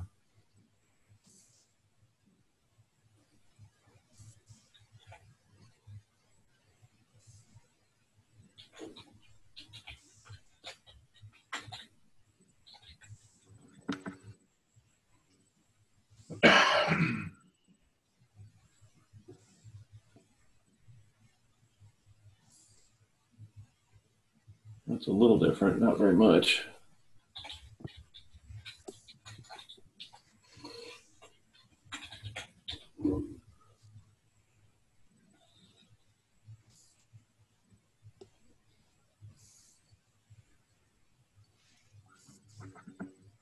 Here we get more steady state.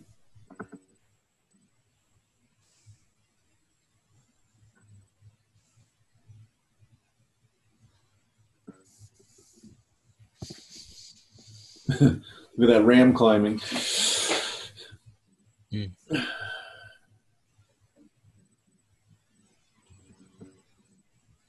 Not giving any RAM back.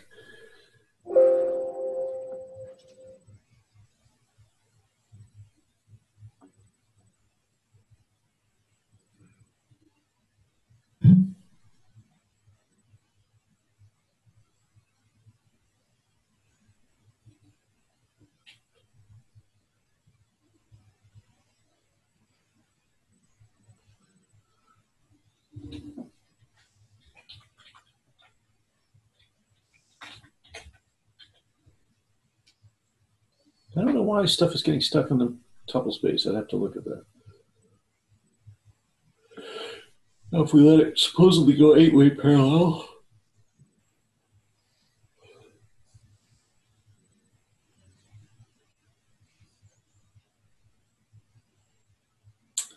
doesn't look much different. My guess is that the pieces of computation are being sort of broken down into pieces because every vertical bar here represents potential parallelism. Okay. And the Scala code,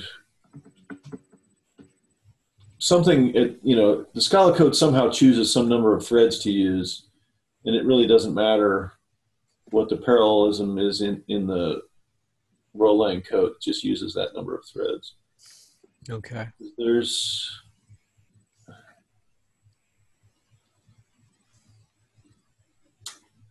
Where is the... Does it come back to what the virtual machine that they're currently using, which is like Rosetta or something? No, there's no Rosetta. Oh, okay. This is it. This is the code. This is the interpreter. All right. So there's some kind of cat's parallel thing that this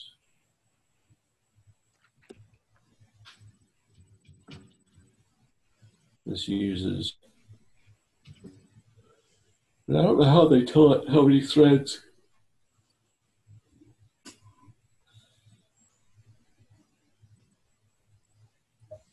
What if we do something stupid like...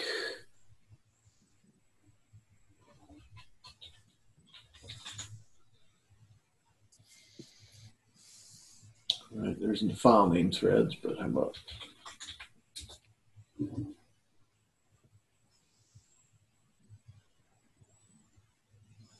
Supposed to be able to get something out of the diagnostic service. Oh, shoot.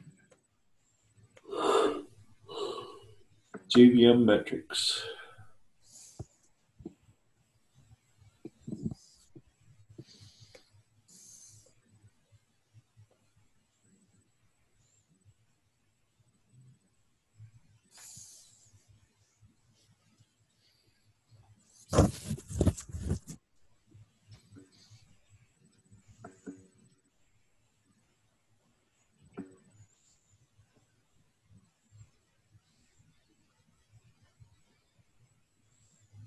That's a test.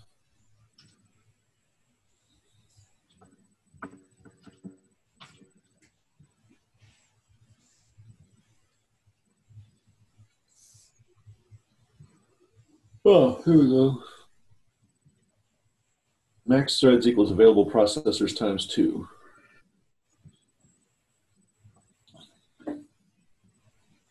That looks plausible.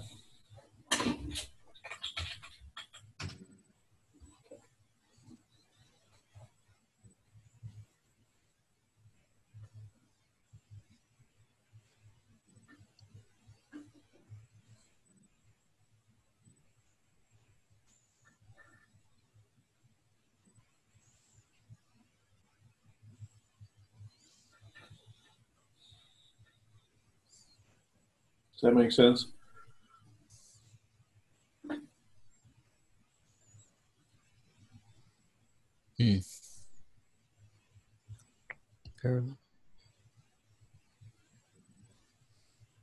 Command line options, maximum number of threads used by R node. Looks like there's a...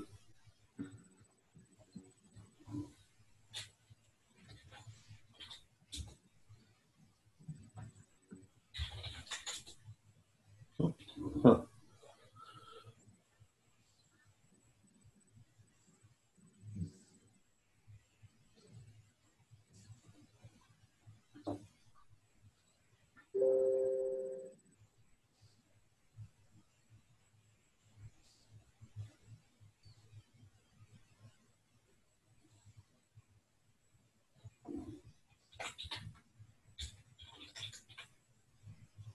Thread pool size.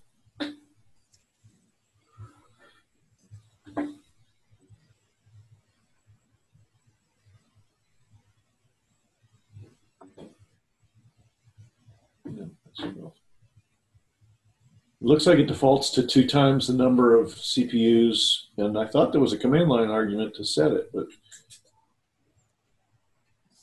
set a max, but it's not documented if there is.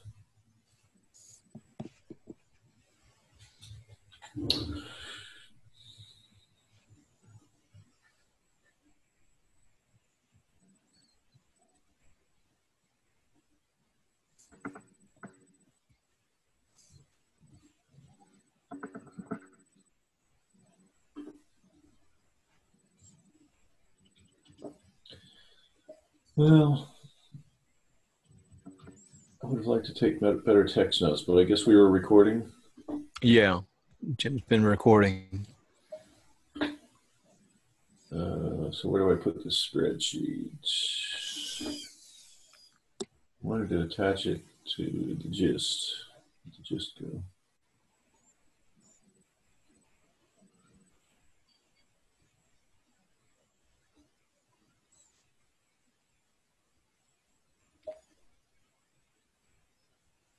Well,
yeah, GitHub will make the CSV into a table if it's all has a consistent number of columns, but it doesn't. So,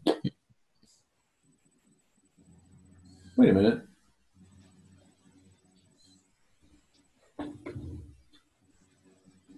Maybe it's just because I didn't.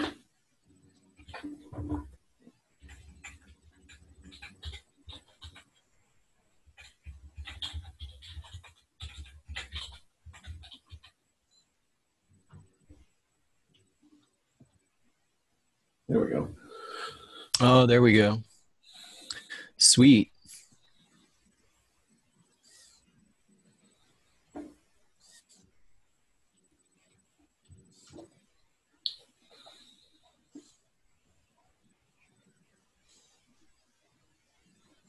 Mao and Dimworm are still hanging on.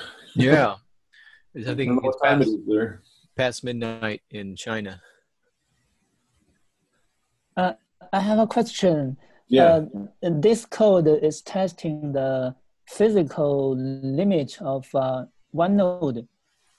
In the Mercury stage, the blockchain cannot exceed the limit, right?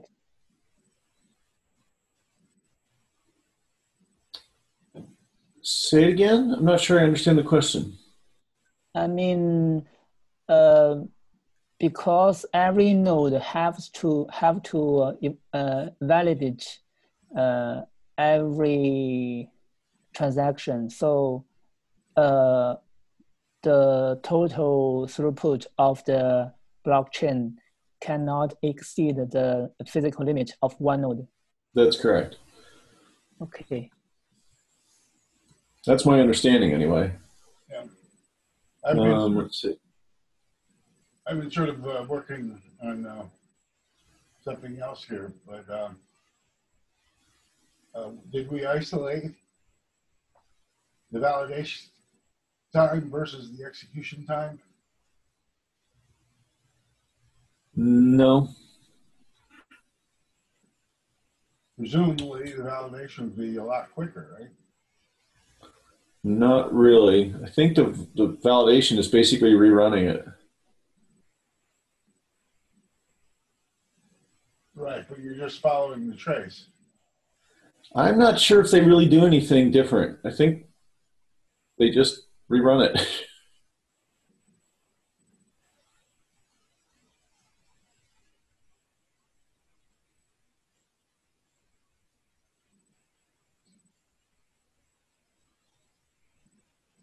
I guess I'm still confused about that every week.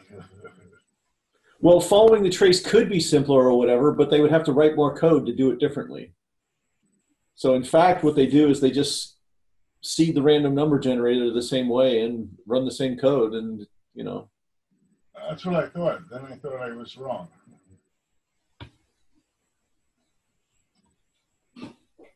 Yeah, I mean, there's the protocol, which is in theory how you do it, and then there's the actual implementation.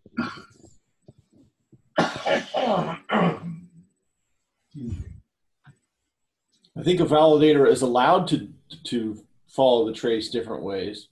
But I think, in fact, what they do is just run exactly the same interpreter.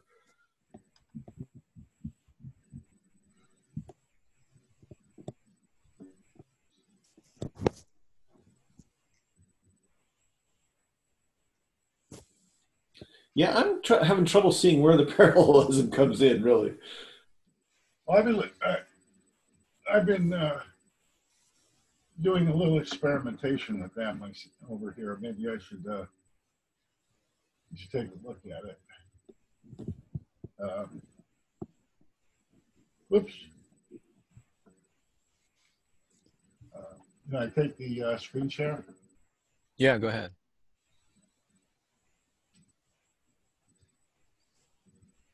Okay.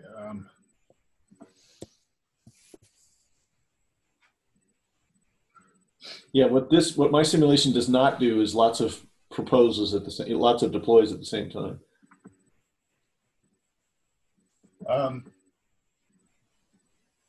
So I was just looking at a modification to my spawn and copies program, where Okay. I actually serially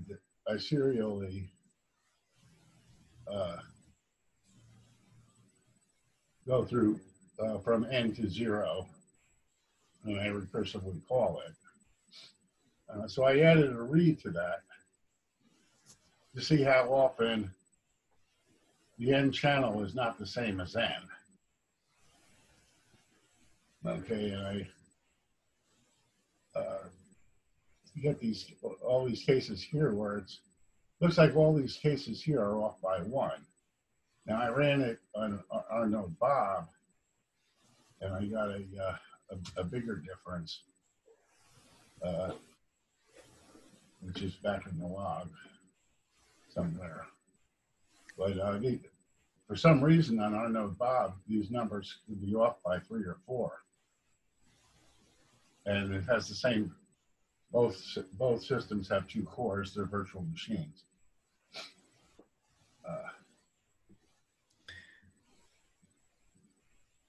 But it, you know, I guess the point that I'm thinking is, it doesn't matter that these are spawned serially because they're all running in par. Yeah, it could be. Yeah, there's nothing that's waiting for any of them to finish or anything. Right.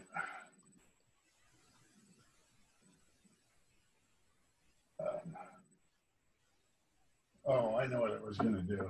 I was going to try to move the execution of P here into the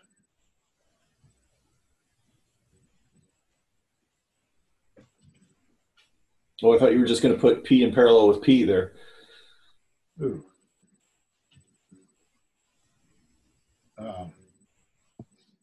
I was going to stick, oh, yeah. P, I wanted to put P in here.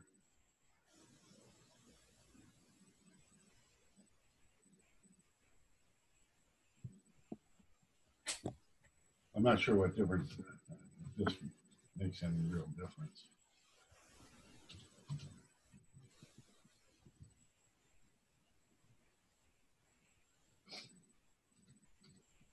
probably wouldn't make any difference.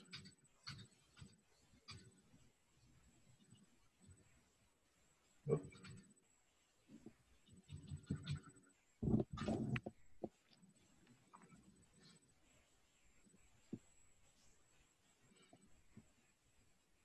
That's interesting. Numbers are off a little more here. But it can only do two things at once. So it could be maximizing the CPU, the CPUs that, oh, no.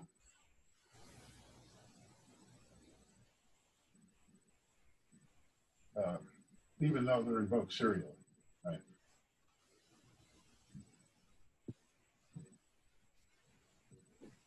That was just my thought. Yeah, thanks, Jim.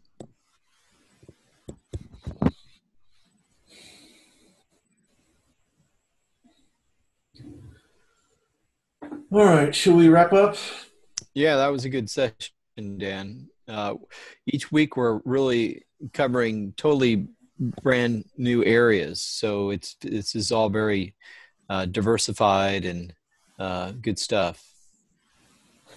Cool. Yeah, What I was gonna say, what any thoughts for next weekend?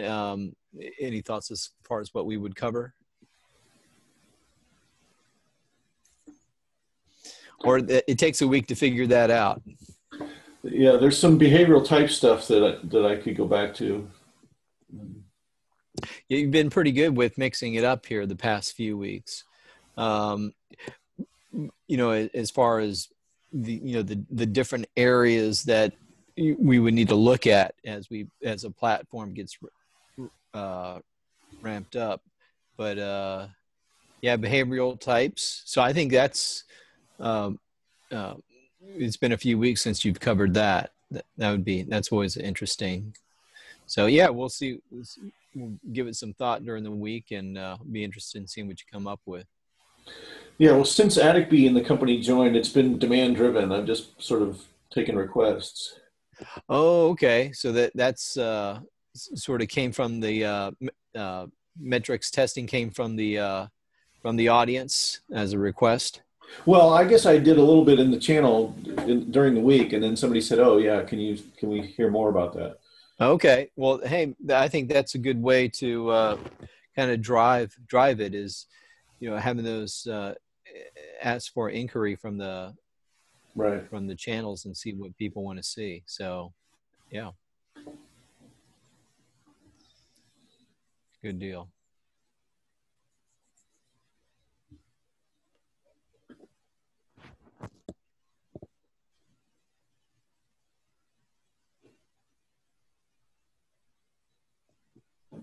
All right, Mao or Dimworm, any closing thoughts?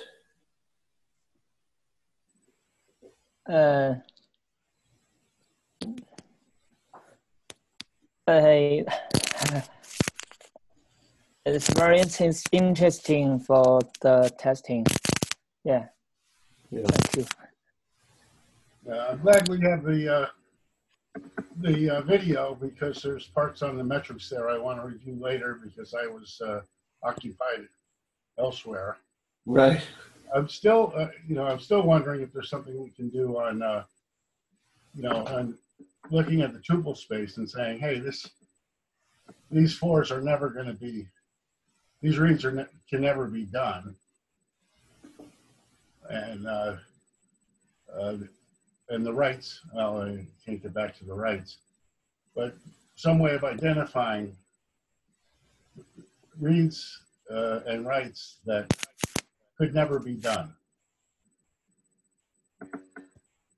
I mean, it's certainly theoretically possible, but I don't know what there is to say beyond that. Yeah, it gets complicated when you bring in the registry because then they're introducing, once something is registered, it's can always be possibly read or written. Yeah. But otherwise, it seems like you can do it pretty easily. And that would make the chain a whole lot more efficient.